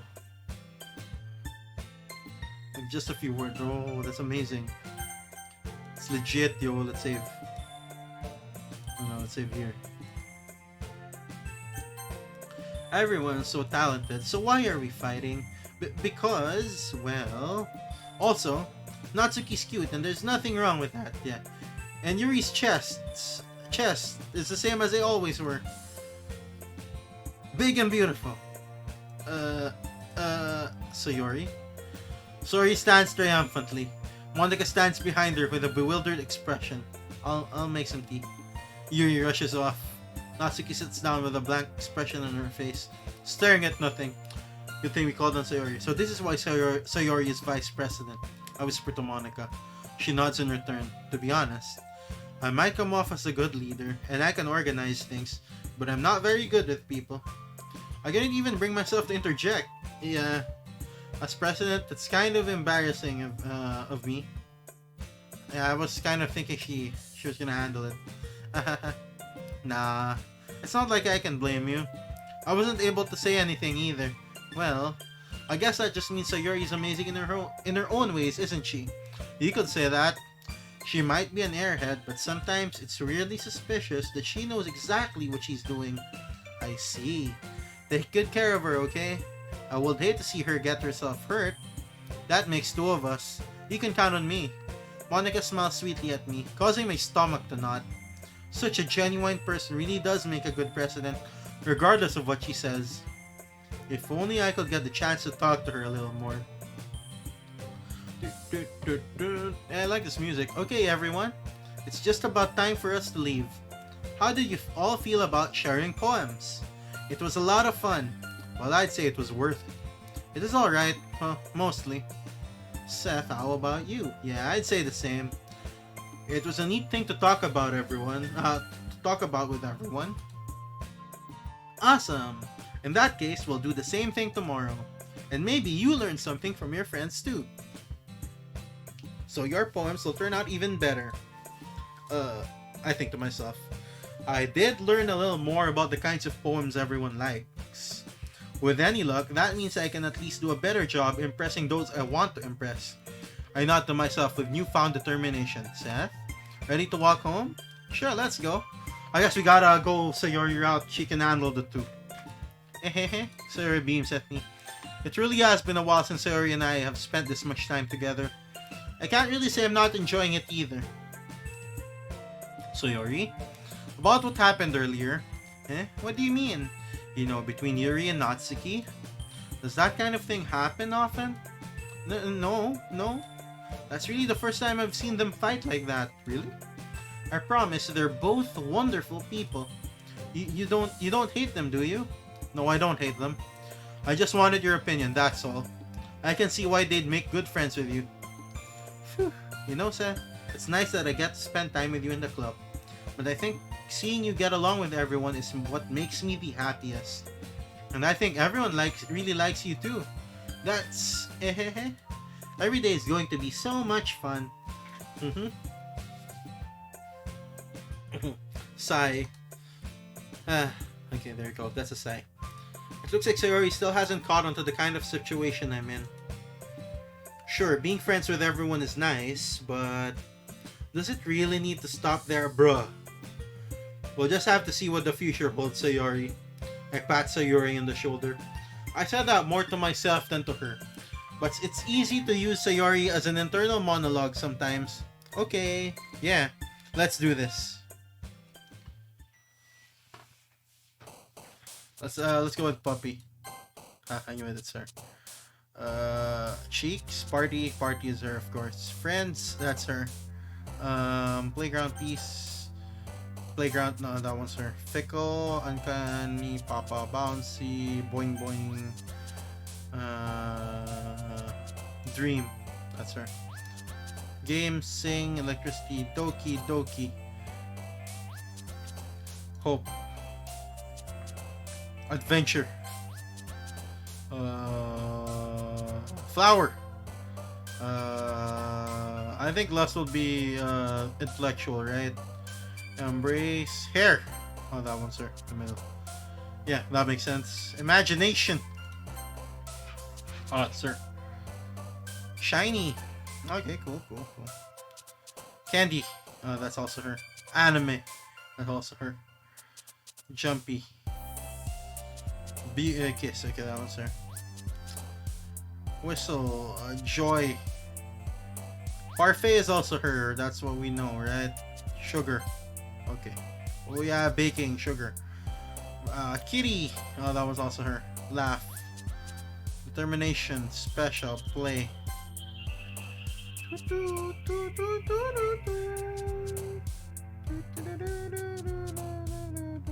Cheer. Family.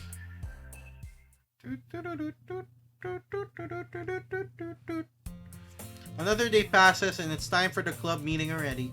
I've gotten a little more comfortable here over the past couple days. Entering the club room, the usual scene greets me. Hi Seth. Yo Sayori, looks like you're in a good mood today. Hehehe. I'm just still not used to you being in the club, that's all. I see. That's a pretty simple thing to get you in a good mood. But I guess it's always the simple things with you anyway.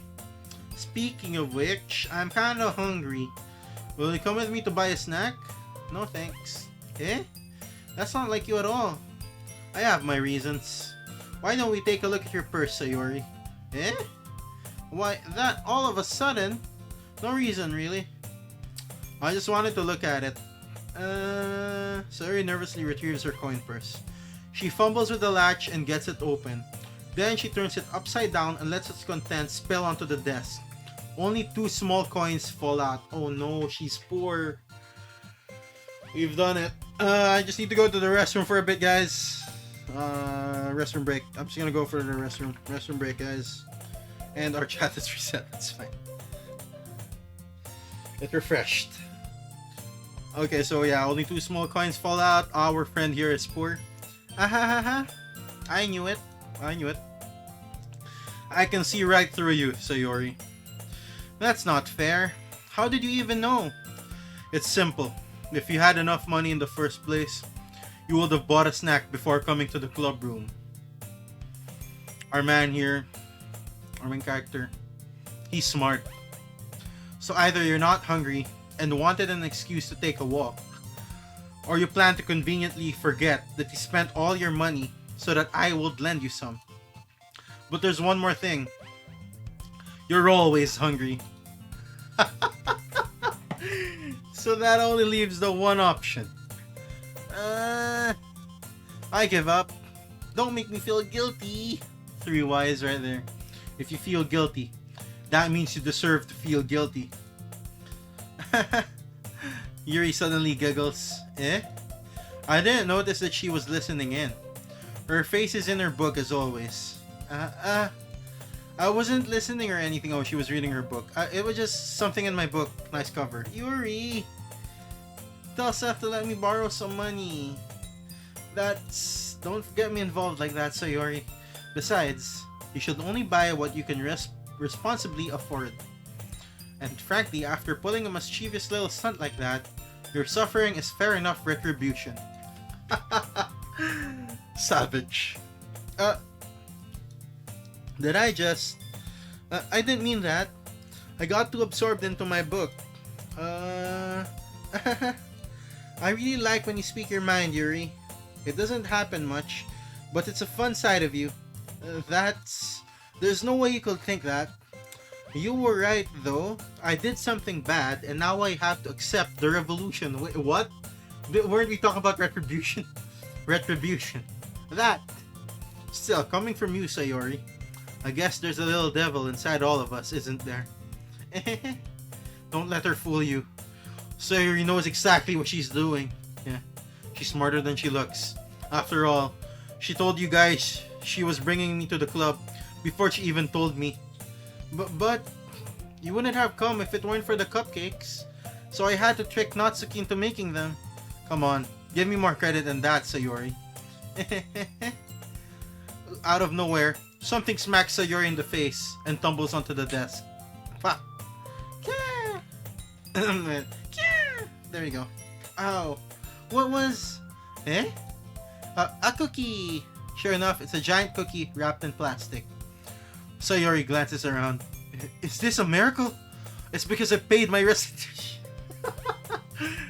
retribution. Actually, that one almost worked.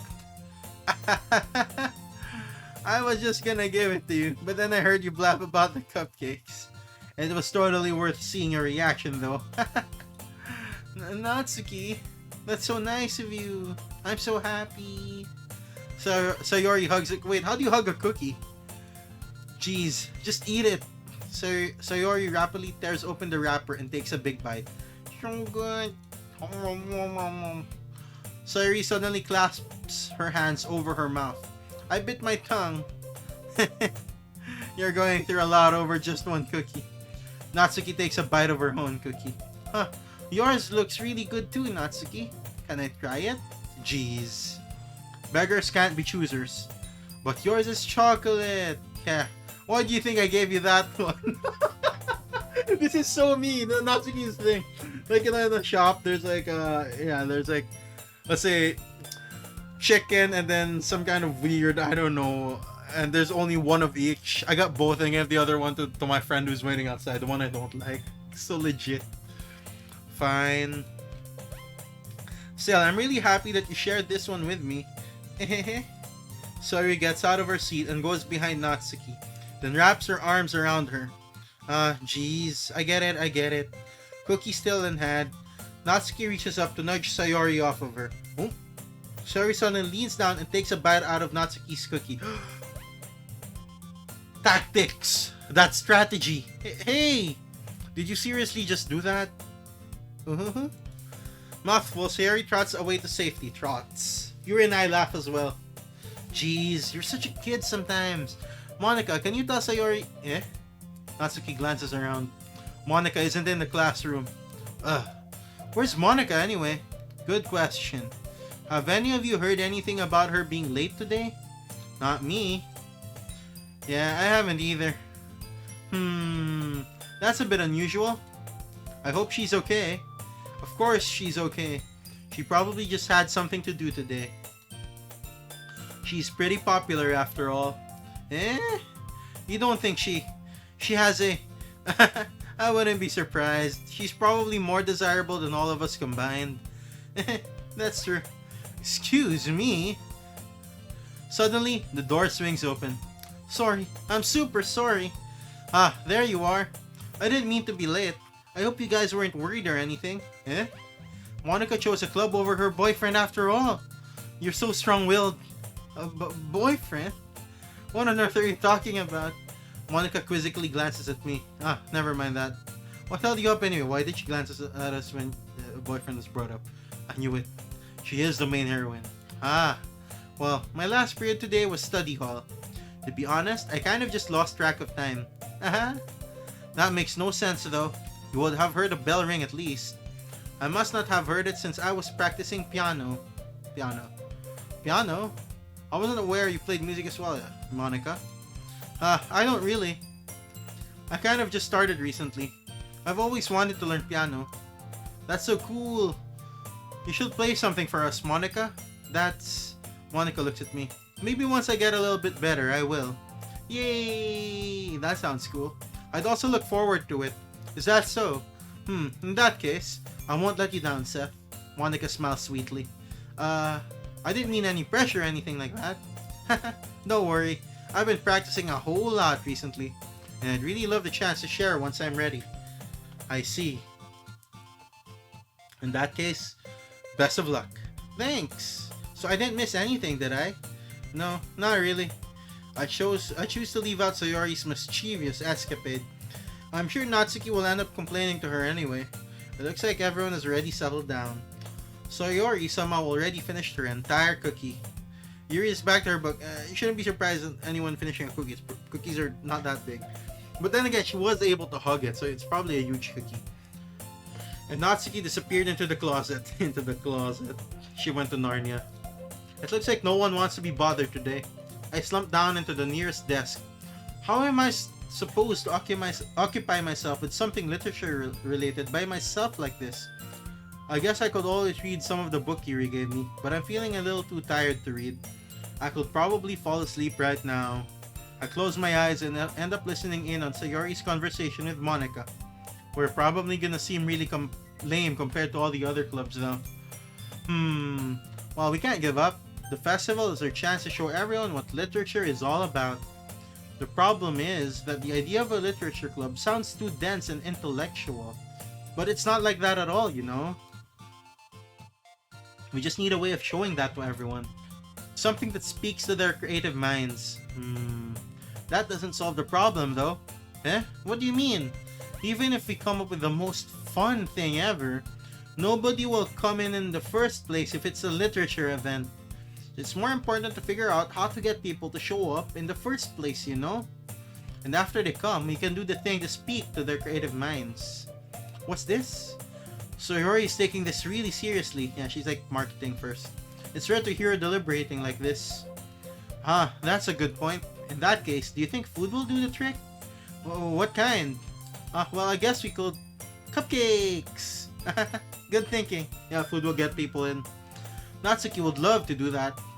You're right. Natsuki makes the best cupcakes. That works out perfectly. That wasn't why you suggested it? Cupcakes speak to my creative tummy. You know, I'm just face palming right now. Sayori speaks what she thinks. Monica just that smile of look at Monica's face. That's the smile of Cupcake Citizen. That's a smile of defeat right there. That's the smile of defeat, guys. Without etching that into your faces. I'm hungry. Anyway, we still need to work out the details of the event itself. But Sayori's already hungry. I find myself smiling. In the end, Sayori is still her usual self. But therein lies the unexpected reason I admire her. Unlike me, who has trouble finding any motivation at all, Sayori can put her mind to things and make them come to life. I suppose that's why I end up letting her get on my case about things. I can't help but wonder what it will be like to see the world through her eyes. What? I open my eyes to find Sayori's face filling my vision. I nearly fall out of my chair. Sorry. Wait. Actually, I'm not sorry at all. It's your fault for sleeping like that. This isn't the napping club. Does your school have a napping club? You're staying up late again, aren't you? Now that you're in a club, you're gonna have less time for anime, you know? I'll need to get used to it. Don't say that so loud. Hey, anime is literature. I glance over my shoulder to see if Monica overheard. It's true though. Yeah. I know. You're always looking out for me, Sayori. It's what I do best. That's a problem. What about you? You look out for me better than you look out for yourself. You're still oversleeping every day, aren't you? Eh? Not every day.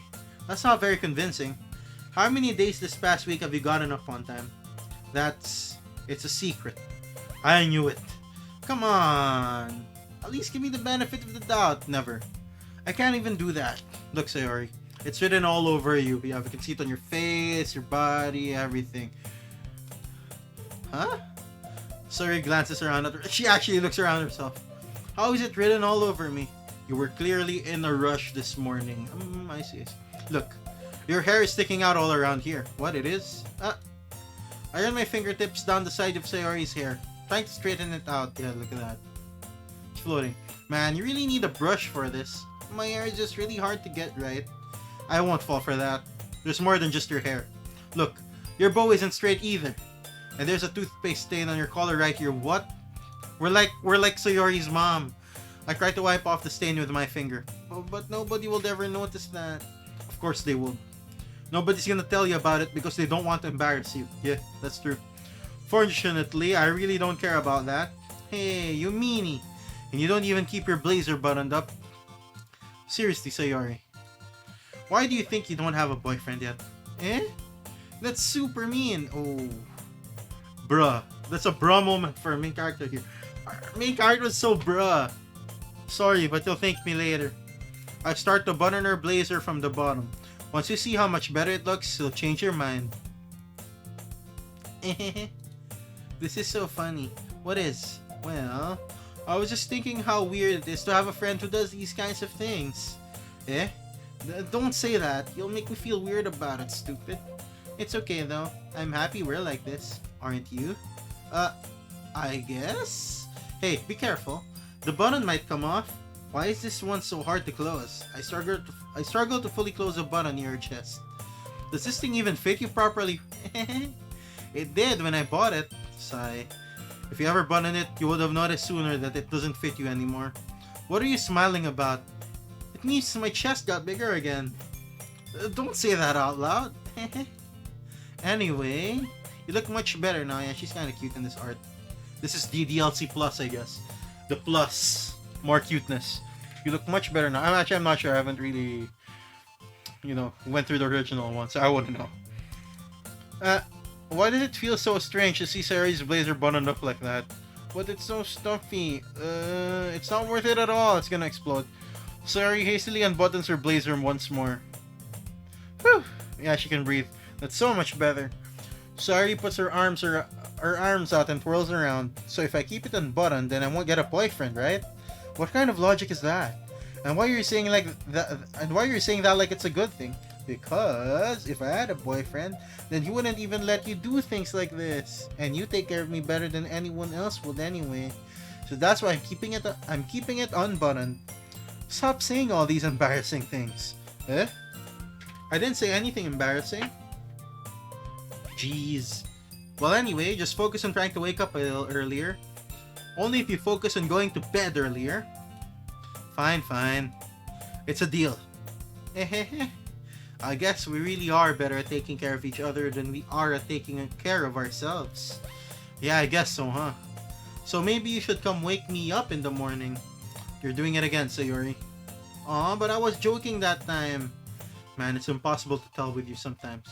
I understand. Okay, everyone. Monica suddenly calls out, "Why don't we share the poems you wrote now?" Yay! Seth, I can't wait to read yours. Yeah, same. I failed to sound enthusiastic, but Sayori still trots away to retrieve her poem.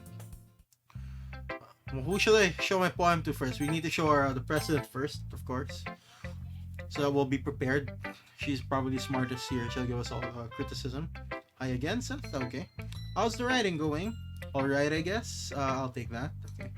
As long as it's not going bad. That's cool. Wait, sorry. Alright, clicked outside. I'm happy that you're applying yourself. Maybe soon you'll come up with a masterpiece. Haha, I wouldn't count on that. You never know. Want to share what you wrote for today? Sure, here you go. I gave my poem to Monica. Alright. I like this one. It makes me think of something Sayori would like. Is that so? You and Sayori are really good friends, right? I wouldn't be surprised if you had those sorts of things in common. Well, we may be good friends, but Sayori and I are actually really different. Well, that may be the case.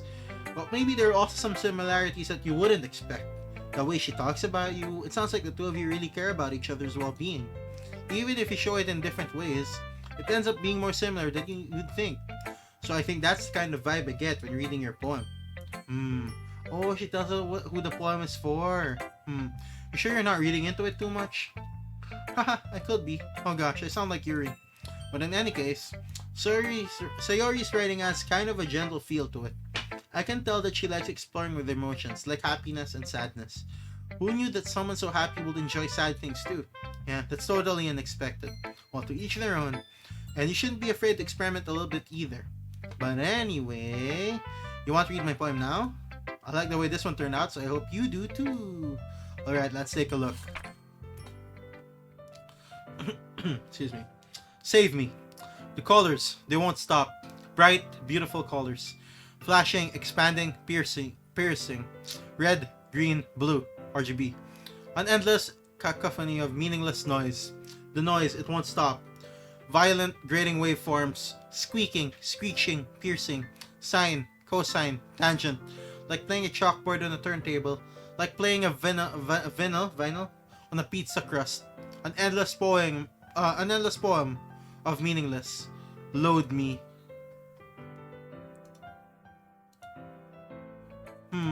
It's even more abstract than your last one, huh? Save.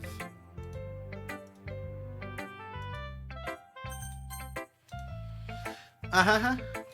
I guess it's just the way I write. I'm sorry if you don't like it. No, I never said that. It's just a kind of thing I've never really seen before, I guess. I kind of like playing with my space on the paper. Choosing where and how to space your words can totally change the mood of the poem. It's almost like magic. The way I wrote the lines really short makes it feel like they're trying to speak over the noise. I see. It's still hard for me to tell what it's about though. Ahaha. Sometimes asking what a poem is about isn't the right question. A poem can be as abstract as a physical expression of a feeling, or a conversation with a reader. So putting it that way, not every poem is about something. Anyway, here's Monica's writing tip of the day. Sometimes you'll find yourself facing a difficult decision. When that happens, don't forget to save your game. You never know when you might change your mind, or when something unexpected might happen. Wait, is this tip even about writing? What am I even talking about? That's my advice for today. Thanks for listening. Ooh.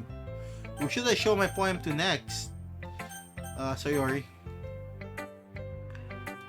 Oh my goodness, this is so good, Seth. I love it. Especially after yesterday's poem. You're too honest sometimes, Sayori. No, but really, I want to put this on my wall. Can I? Sayori, you must be seriously overreacting. I'm not a good writer at all. I honestly have no idea what I'm doing.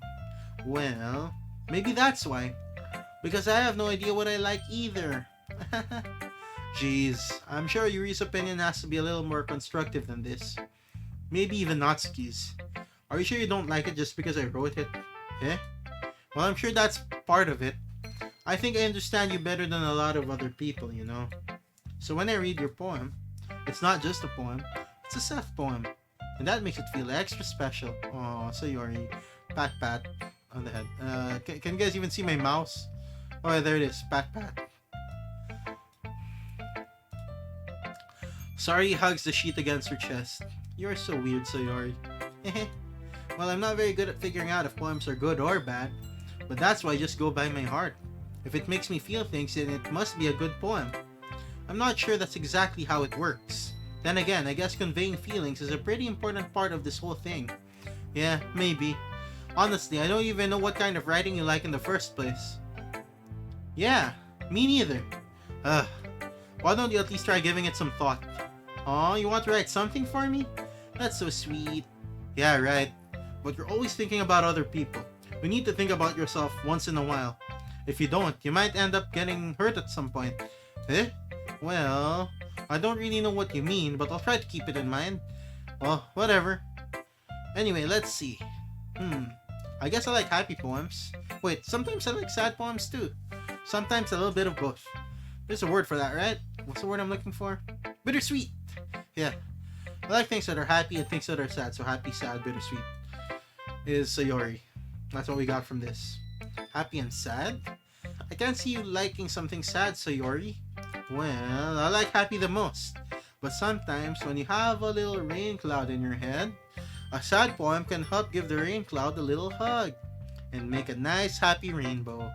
Sayori, that's unexpectedly poetic. It is? Maybe I'm getting better at expressing my feelings after all. My voice cracked. Thanks, Seth. I shall go write that down then. You can read my poem now, okay? Bottles. I pop off my scalp like the lid of a cookie jar. It's a secret place where I keep all my dreams. Little balls of sunshine, all rubbing together like a bundle of kittens. I reach inside with my thumb and forefinger and pluck one out. It's warm and tingly, but there's no time to waste. I put it in a bottle to keep it safe. And I put the bottle on the shelf with all of the other bottles. Happy thoughts, happy thoughts, happy thoughts in bottles, all in a row. My collection makes me lots of friends, each bottle a starlight to make amends. Sometimes my friend feels a certain way. Down comes a bottle to save the day. Night after night, more dreams. Friend after friend, more bottles. Deeper and deeper my fingers go, like exploring a dark cave, discovering the secrets hiding in the nooks and crannies. Digging and digging, scraping and scraping. Whoa, this is a deep poem, I like it. I blow dust off my bottle caps. It doesn't feel like time elapsed. My empty shelf will use some more. My friends look through my locked front door. Finally, all done. I open up and in come my friends. In they come in such a hurry. Do they want my bottles that much? I frantically pull them from the shelf, one after the other, holding them out each and every bottle. But every time I let one go, it shatters against the tile between my feet. Happy thoughts, happy thoughts, happy thoughts, and shards all over the floor. They were supposed to be for my friends who aren't smiling. They're all shouting, pleading something, but all I hear is echo, echo, echo, echo, echo inside my head. That's deep. Holy. Sayori, did you really write this? Of course I did. Didn't I tell you yesterday I was gonna write the best poem ever?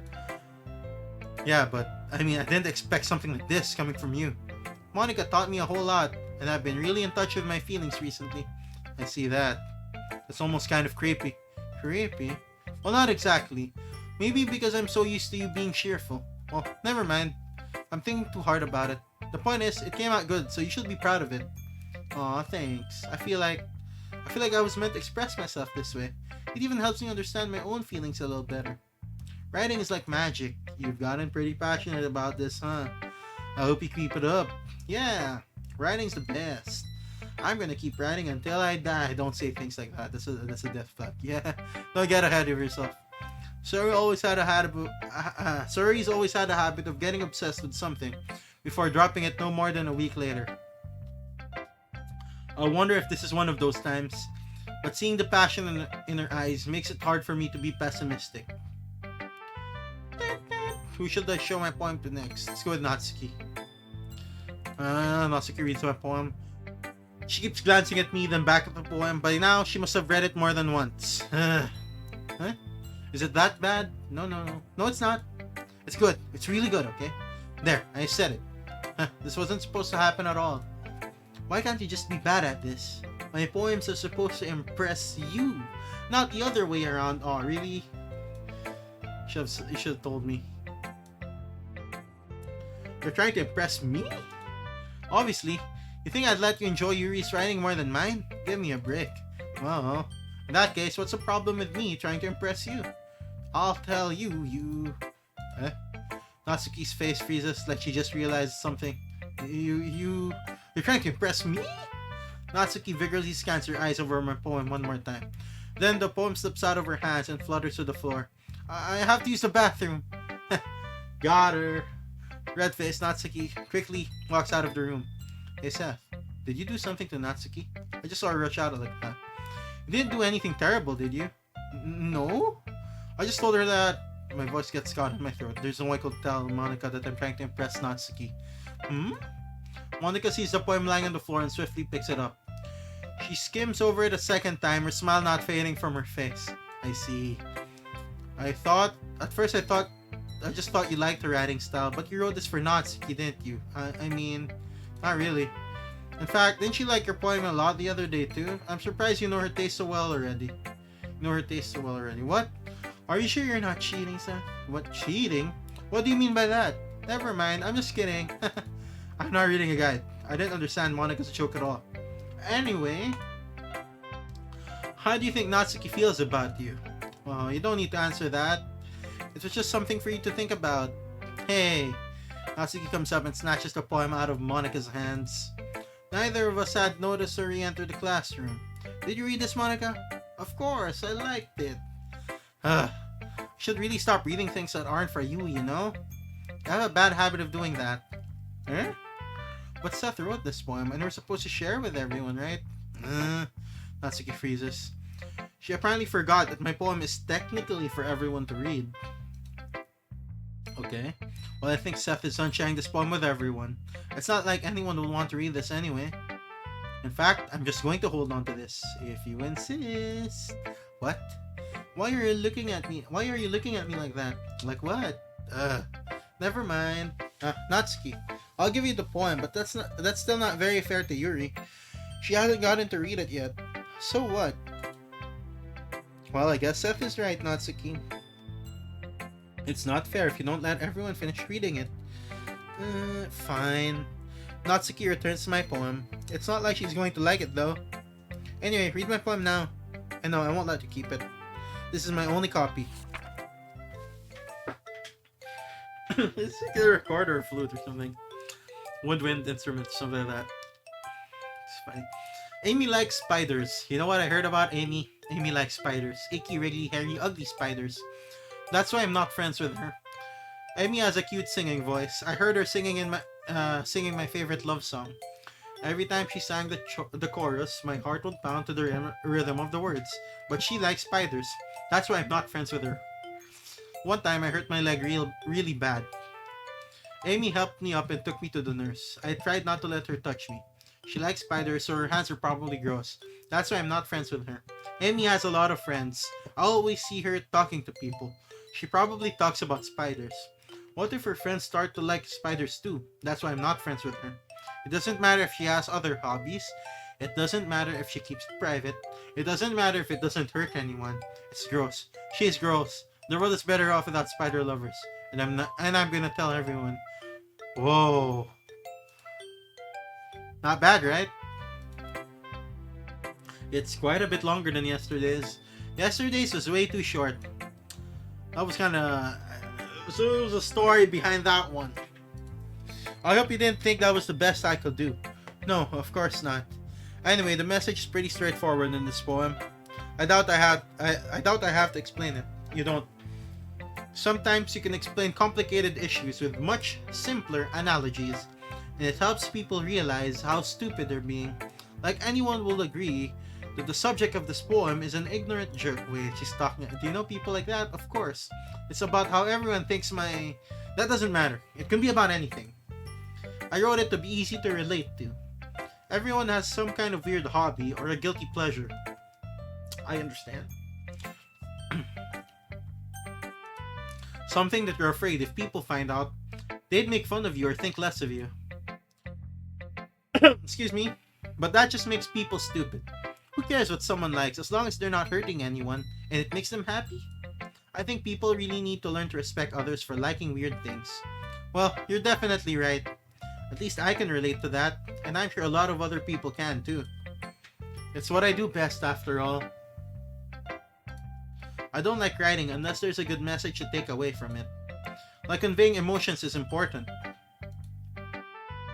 But I want to make people think, not just feel.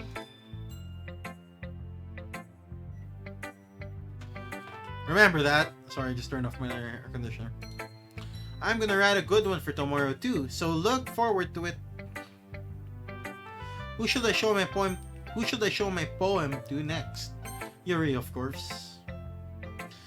Is it my turn? Let's see how it compares to yesterday's. I see. It's a bit different. I respect you for trying different things, Seth. Were you inspired by Natsuki's poem? Or Sayori's, perhaps? Well, I guess you could say that. I thought so. I'm happy for you. You don't need to find inspiration in my poems. I write them for myself, not for anyone else's. So I don't really need for people to like them or anything. Yuri, I'm sorry for being blunt, but you're overthinking this a little. Just because our styles are different doesn't mean I dislike your poems. In fact, if I try to do something in your style, I'll probably just do a terrible job. I see. I'm sorry. My stupid mind, it likes to do that sometimes. Anyway, you don't need to be afraid to be a little more daring. Metaphors can go a long way. Don't feel like you need to work your brain, like turning a bunch of gears. Try letting your mind wander through your feelings, and write down the things you see and hear. That's one way to truly enable your reader to see into your mind. It's a very intimate exercise, I see. That's a certainly interesting technique. Thanks for sharing.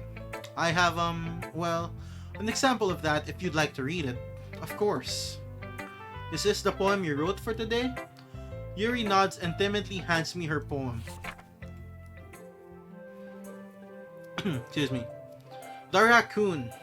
It happened in the dead of night while I was slicing bread for a guilty snack. My attention was caught by the scuttering of a raccoon outside my window. That was, I believe, the first time I noticed my strange tendencies as an ordinary as an unordinary human. I gave the raccoon a piece of bread, my subconscious well aware of the consequences. Well aware that a raccoon that is fed will always come back for more. It's like the stray cats around my house. You feed them once, they'll always appear. Or you do something bad to them, they'll try to visit you in the night. By your window, they'll make noises. The cat's revenge. Anyway, the enticing beauty of my cutting knife was the symptom. The bread, my hungry curiosity. The raccoon, an urge. The moon increments its phase and reflects that much more light off of my cutting knife. The very same light that glistens in the eyes of my raccoon friend. I slice the bread, fresh and soft. The raccoon becomes excited. Or perhaps I'm merely projecting my emotions onto the newly satisfied animal. The raccoon has taken to following me. You could say that we've gotten quite used to each other. The raccoon becomes hungry more and more frequently, so my bread is always handy. Every time I brandish my cutting knife, the raccoon shows me its excitement, a rush of blood, classic Pavlovian conditioning. I slice the bread, and I feed myself again. Oh, we are the raccoon, I understand this. Deep. I was a little more daring with this one than yesterday's. I can see that. It's a lot more metaphorical. I don't know if it's my fault, but I can't begin to imagine what this poem is about. That's right, it's a bit closer to my preferred writing style, using the poem as a canvas to express vivid imagery and conveying emotions through them. Yeah, if I take it at face value, then I can't even figure out what it's supposed to mean. Well, I think it's something that different people can relate to in their own way. I wanted to express the way it feels for me to indulge in my more unusual hobbies. It's those sort of things I'm usually forced to keep to myself. So I sometimes enjoy writing about them. Wow. Huh, that's funny. Huh? Didn't Natsuki also write something about that? About someone being ridiculed for a strange interest? Eh? She did? Yeah. She was talking about how it doesn't matter what you're into, as long as you're not hurting anybody. She's right. I mean, does she really feel that way? Yeah. Sounds like you two have that in common. Well, that's interesting. To me, she seemed like the kind of person who would make fun of my hobbies. But I suppose that's my fault for judging, isn't it? Look, Natsuki reads manga. She likes anime too. She's friendly. Please don't tell her I said that. Don't worry, I have no reason to. Okay. Well, thank you for sharing it with me. After all, if I hadn't learned to embrace my own weirdness, I would probably hate myself. I might be ranting a little bit now, but I'm glad that you're a good listener. Okay, everyone, we're all done reading each other's poems, right? I have something extra planned today, so if everyone could come sit at the front of the room. Let me just turn on my electric fan here. Is this about the festival? Well, sort of. Do we really have to do something for the festival? Yeah, what could go wrong, right? It's not like we can put together anything good in just a few days. We'll just end up embarrassing ourselves instead of getting any new members. That's a concern of mine as well. I don't really do well with last-minute preparations. Don't worry so much. We're going to keep it simple, okay? We won't need much more than a few decorations. Sayori has been working on posters, and I've designed some pamphlets so we can give some pamphlets that we can give out during the event.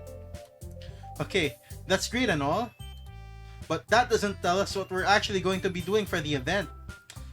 Sorry, I thought you heard about it already. We're going to be performing. Performing? But, Monica? Yeah? We're going to be having a poetry performance! Yay! Each of us are going to choose a poem to recite during the event. But the cool part is, we're also going to let anyone else come up and recite poems too. Sayori's putting it on all the posters in case anyone wants to prepare ahead of time. Sayori, who's been calling a poster, holds it up for us to see. Are you kidding me, Monica? You didn't already start putting those posters up, did you? Well, I did. Do you really think it's that bad of an idea? Maybe. Well, no. It's not a bad idea. But I didn't sign up for this, you know? There's no way I'm going to be performing in front of a group of people like that. I agree with Natsuki. I could never in my life do something like that. Imagining it, Yuri shakes her head in fear. Well, yeah, we are a literature club, not a performing arts club. I get it. Guys, no, Sayori. I understand where they're coming from. Remember that Natsuki and Yuri have never shared their poems with anyone until just a couple days ago. Wait, this whole poem sharing thing happened? Started? Okay. It's a lot to ask for them to recite their poems out loud to a whole room full of people. I guess I kind of overlooked that. So I'm sorry. But I still think we should give it our best. We're the only ones responsible for the fate of this club. If we start the event and each put on a good performance, then it will inspire others to do the same. And the more people who perform, the better we'll be able to show everyone what literature is all about. Yeah, it's about expressing your feelings, being intimate with yourself, finding new horizons, and having fun. That's right, and it's those reasons that we're all in this club today.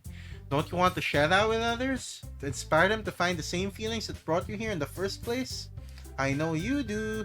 I know we all do. And if all it takes is standing in front of the room for 2 minutes and reciting a poem, then I know you can do it. Natsuki and Yuri remain silent. Sayori looks worried. I guess that leaves me no choice. I agree. I don't think it's too much to ask. I think that Sayori and Monica have been trying really hard to get new members. Excuse me. The least we can do is help them out a little bit. Well, maybe, but it looks like Natsuki doesn't have any arguments left. Okay, fine.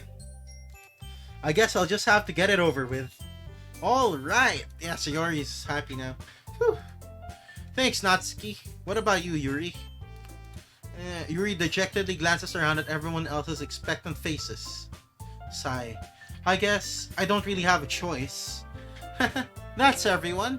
You're the best, Yuri. This club is seriously going to be the death of me. What's with all these death flags? Oh gosh. You'll be fine, Yuri. But anyway, let's move on to the main event. I want each of you to choose a poem of yours. We're going to practice reciting them in front of each other. No way! Monica, this is too sudden.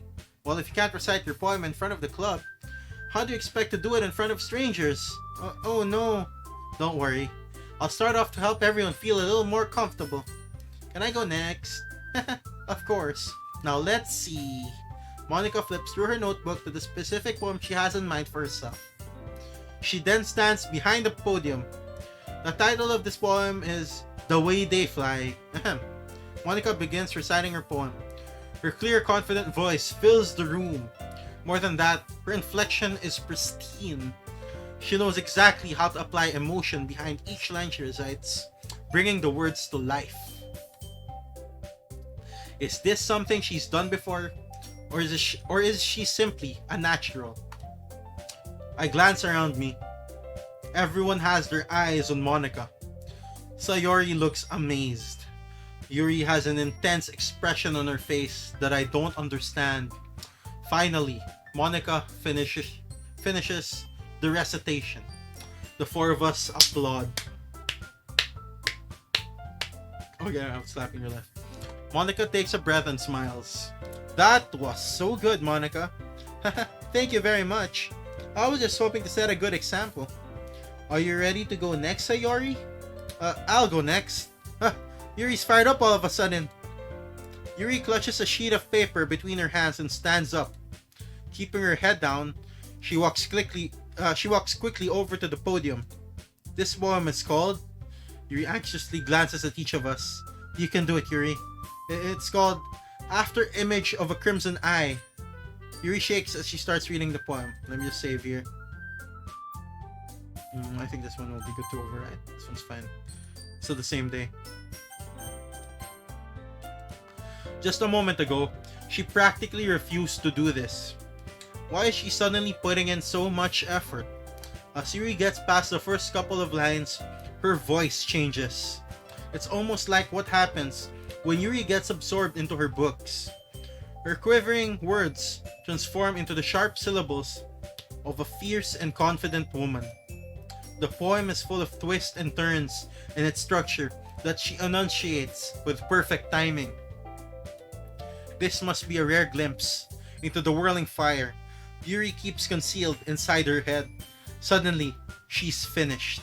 Everyone is stunned. Yuri snaps back into reality and glances around her as if she bewildered even herself. It's up to me to save the situation. I'm the first to start applauding. Everyone joins me afterward and we give Yuri the recognition she deserves. It's not that we didn't want to applaud for her, but we were caught so off guard that we must have forgotten. As we applaud, Yuri holds the poem to her chest and rushes back into her seat. Yuri, that was really good. Thank you for sharing. Looks like Yuri is down for the count. Okay, I guess I'm next then. Sari hops out of her chair and cheerfully walks to the podium. This one's called My Meadow. Sorry, I giggled. Sayori, it's a lot harder than I thought. How did you guys do it so easily? Try not to think of it like you're reciting to other people. Imagine you're reciting it to yourself, like in front of a mirror or in your own head. It's your poem, so it'll come out the best that way. I see. Okay then. Sayori begins her poem. Somehow, it feels like her soft voice was made as a perfect match. The poem isn't aimlessly cheery like Sayori is. It's serene and bittersweet. If I were to read this on paper, I probably wouldn't think much of it. But hearing it come from Sayori's voice almost gives it a whole new meaning. Maybe this is what Sayori meant when she said she likes my poems. It's like I get to reach more deeply into someone I thought I knew, through and through. Sayori finishes and we applaud. I did it! Good job, Sayori. Even Seth liked it. I guess that's a good sign. What does that even mean? It came out nicely, Sayori. The atmosphere of the poem fits you really nicely. But it might be that other poems wouldn't work quite as well with that kind of delivery. I don't really understand. In other words, I've seen poems of yours where that sort of gentle delivery wouldn't work as well. They might need a little more force behind them, depending on what you're reading. Oh, I know what you mean. I've been practicing that kind of thing. It's just embarrassing to do it in front of everyone. The next time, I'm going to make you pick a poem that challenges you a little more. We don't have much time before the festival, you know. Okay. Now, who's next? Natsuki? Don't make me go before Seth. It's not like I can compare to you guys anyway. Might as well let Seth lower everyone's standards a little before I have to do it.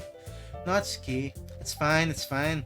I might as well get it over with, but it's not like I have much of a selection of what to read. I'll just have to go with what I wrote for today. I stand up and step in front of the podium.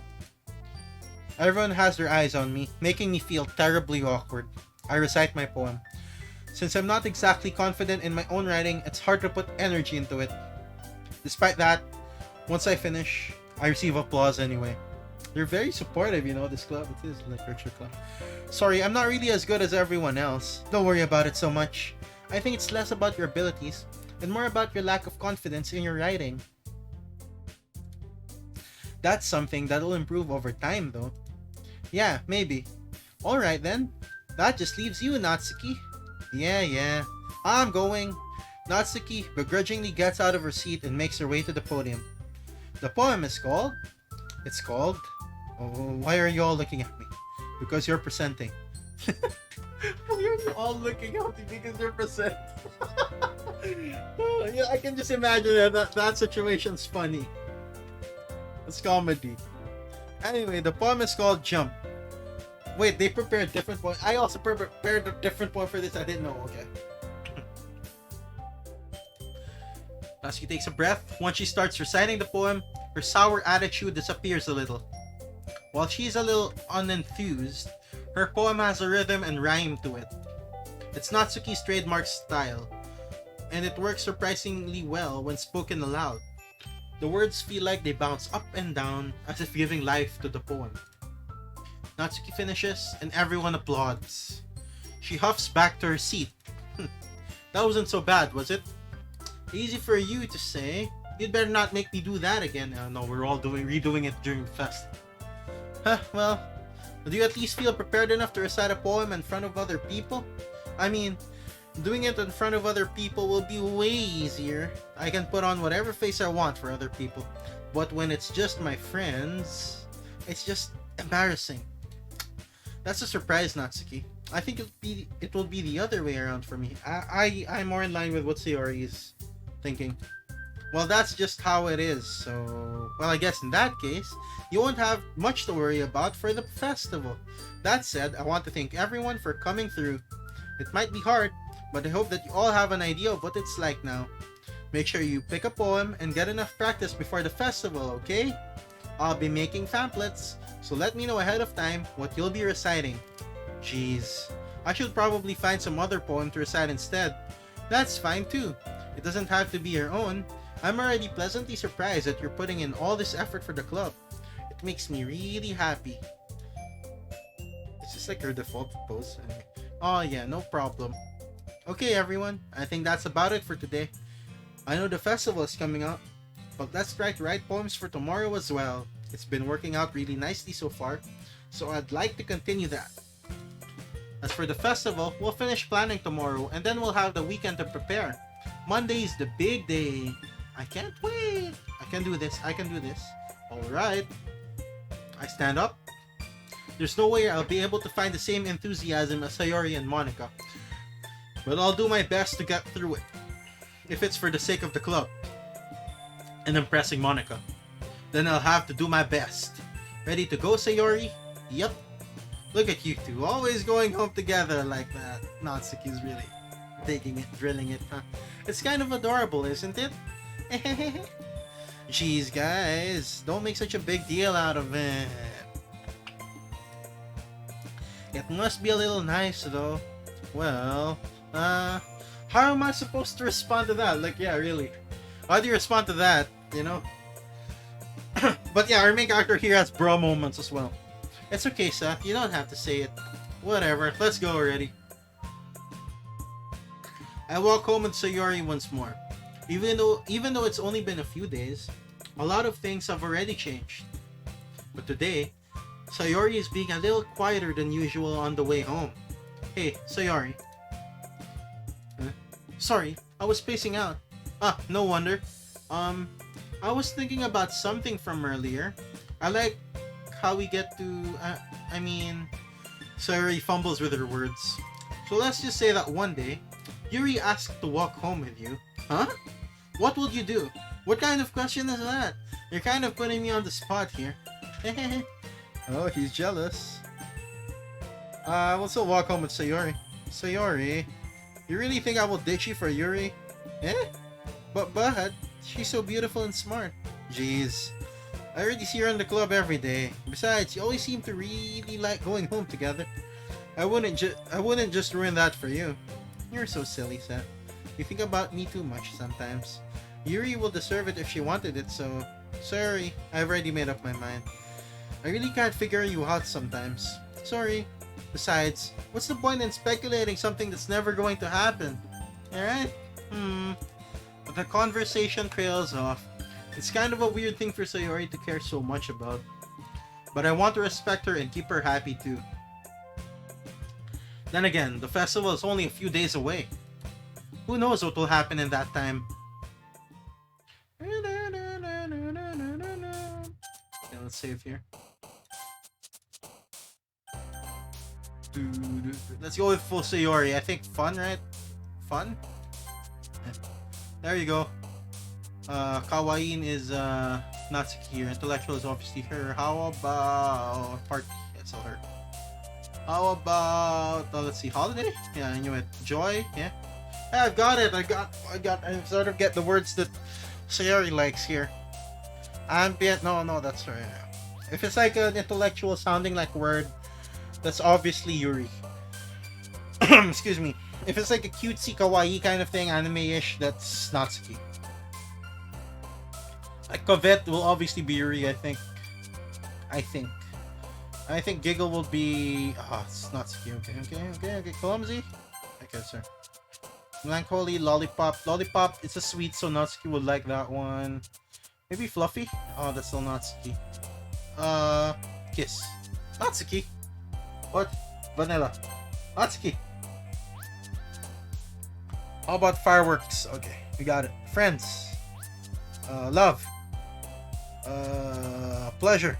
Oh wait, yeah, that's like an intellectual-ish word thing, so yeah, like destiny and something like that. Heart.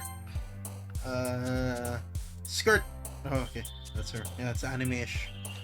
Happiness. Sugar is obviously Natsuki. Passion? Yeah, there you go. Let's see, desire, no. Sing? Okay. I thought Sing would be more like Idol Master, you know, anime-ish. I thought that would be Natsuki, but I guess Sayori's that person. Valentine? No, that one's Natsuki. Okay. We got it. Got it in the bag. Easy. Aw, man. I'm the last one here again. Don't worry, I just walked into. Were you practicing piano again? Yeah. Excuse me. You must have a lot of determination. My voice cracked. Starting this club and now picking up piano? Well, maybe not determination, but I guess passion. Remember that the club won't be here if it wasn't for all of you. And I'm super happy that you're all willing to help out for the festival too. I can't wait for the festival. It's gonna be great. Eh? Weren't you complaining about it just yesterday, Natsuki? Well, yeah. I'm not talking about our part of the festival, but it's a whole day of school where we get to play and eat all kinds of delicious food. You sound like a bit like Sayori all of a sudden. Monica, do they usually have fried squid? Squid? That's a pretty specific thing to look forward to. Oh, come on. Are you saying you don't like squid? You, of all people? I didn't say I don't like it. I didn't say I don't like it. Besides, what do you mean by you, of all people? Because it's right in your name. Mon Ika. Ah, I get it. Ika squid. Mon Ika. Eh? That's not how you say my name at all. Also, that joke makes no sense in translation. Eh? Ah, never mind.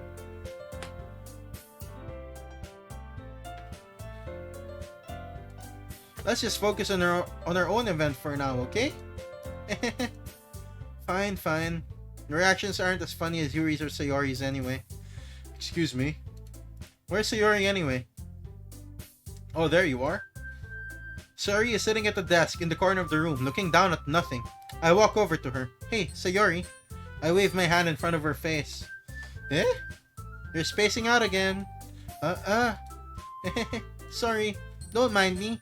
You can go talk to everyone else. Huh? Is everything alright? Of course. Why wouldn't it be? It just feels like you're a little off. Sorry for assuming things. Jeez, you worry too much about me.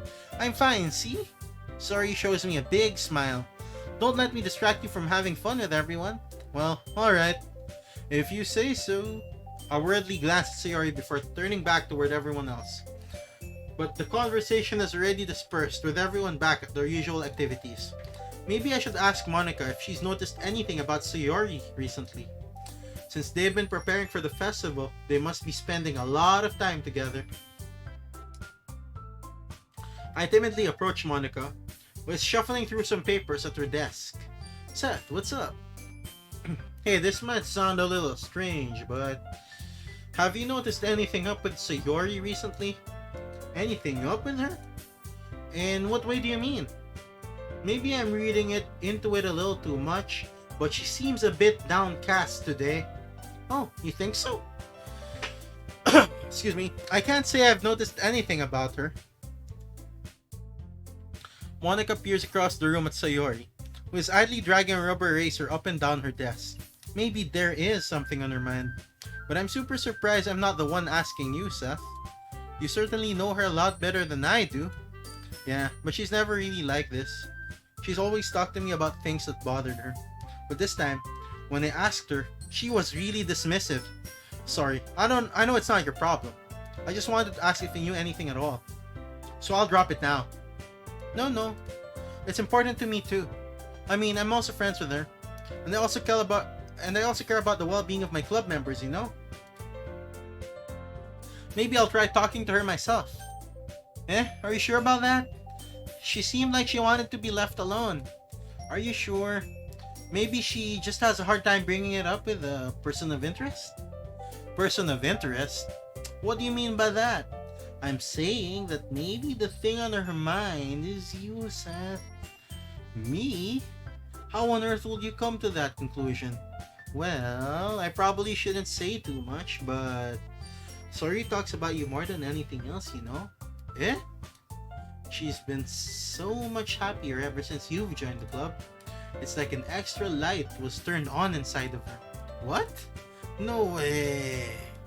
Sayori is always like that. She's always like that. She's always been full of sunshine and rainbows and unicorns and ponies. It's not any different now than it always has been. You're so funny, Seth. Have you thought that maybe you've always seen her as so cheerful? Because that's just how she is when she's around you? Wow, casting some shade there, Monica. Oh, there, Monica. I said too much. I'm sorry, what do I know anyway? I didn't mean to jump to conclusions, so you should just forget about what I said. I'll try to talk to her, so try not to think about it for now. Alright. Monica smiles meaningfully. I know she said to forget about it, but I already know that I won't be able to get her words out of my head. Monica stands up from her desk and walks across the room to where Sayori is sitting. I watch her kneel down next to Sayori and gently talk to her. But she's keeping her voice so quiet that I can't hear her from here. I sigh and sit myself down. I know Sayori told me not to worry about her and to have fun with everyone else. But that's impossible to do when she's behaving like this. Exactly how much do I care about her? Then I'm letting this weigh me down so much. Now it feels like I'm the one behaving out of the ordinary. But there's nothing I can do besides wait for Monica. Hey you. I look up to see Natsuki next to me.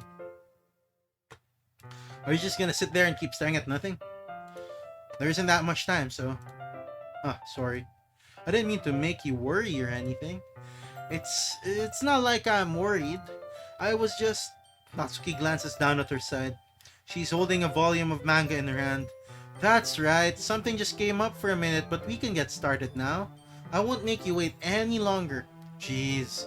Now you're making me feel like a jerk. If something's bothering you, then you can just tell me to leave you alone and I will. I mean, assuming you didn't feel like talking about it or anything. She practically mumbles that last part. Nah, I'm probably making it seem like a bigger deal than it is. I've just been thinking about Sayori, that's all. Sayori? Thinking about her? Yeah, she seems pretty down today, but she didn't want to admit it to me. So I can't help but wonder if something happened to her. Oh, Natsuki exhales. Well, first of all, you should really work hard on your phrasing. Really work on your phrasing.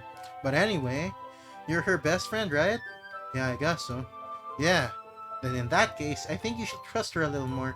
If she needed you, then you will be the first person she will go to, right? First person she would go to. Well, I guess that's true. Yeah, I mean, some people just have those days. You can't always avoid it. If anything, she probably doesn't want you to worry about her because it's not important. Yeah, that's kind of what she said to me. Maybe it's not right for me to go against her wishes. Exactly. If she needs you to worry about her, then it'll be a lot more obvious. Yeah, you're right. I should have thought of it that way from the start. Natsuki fiddles with the book she's holding in her hands.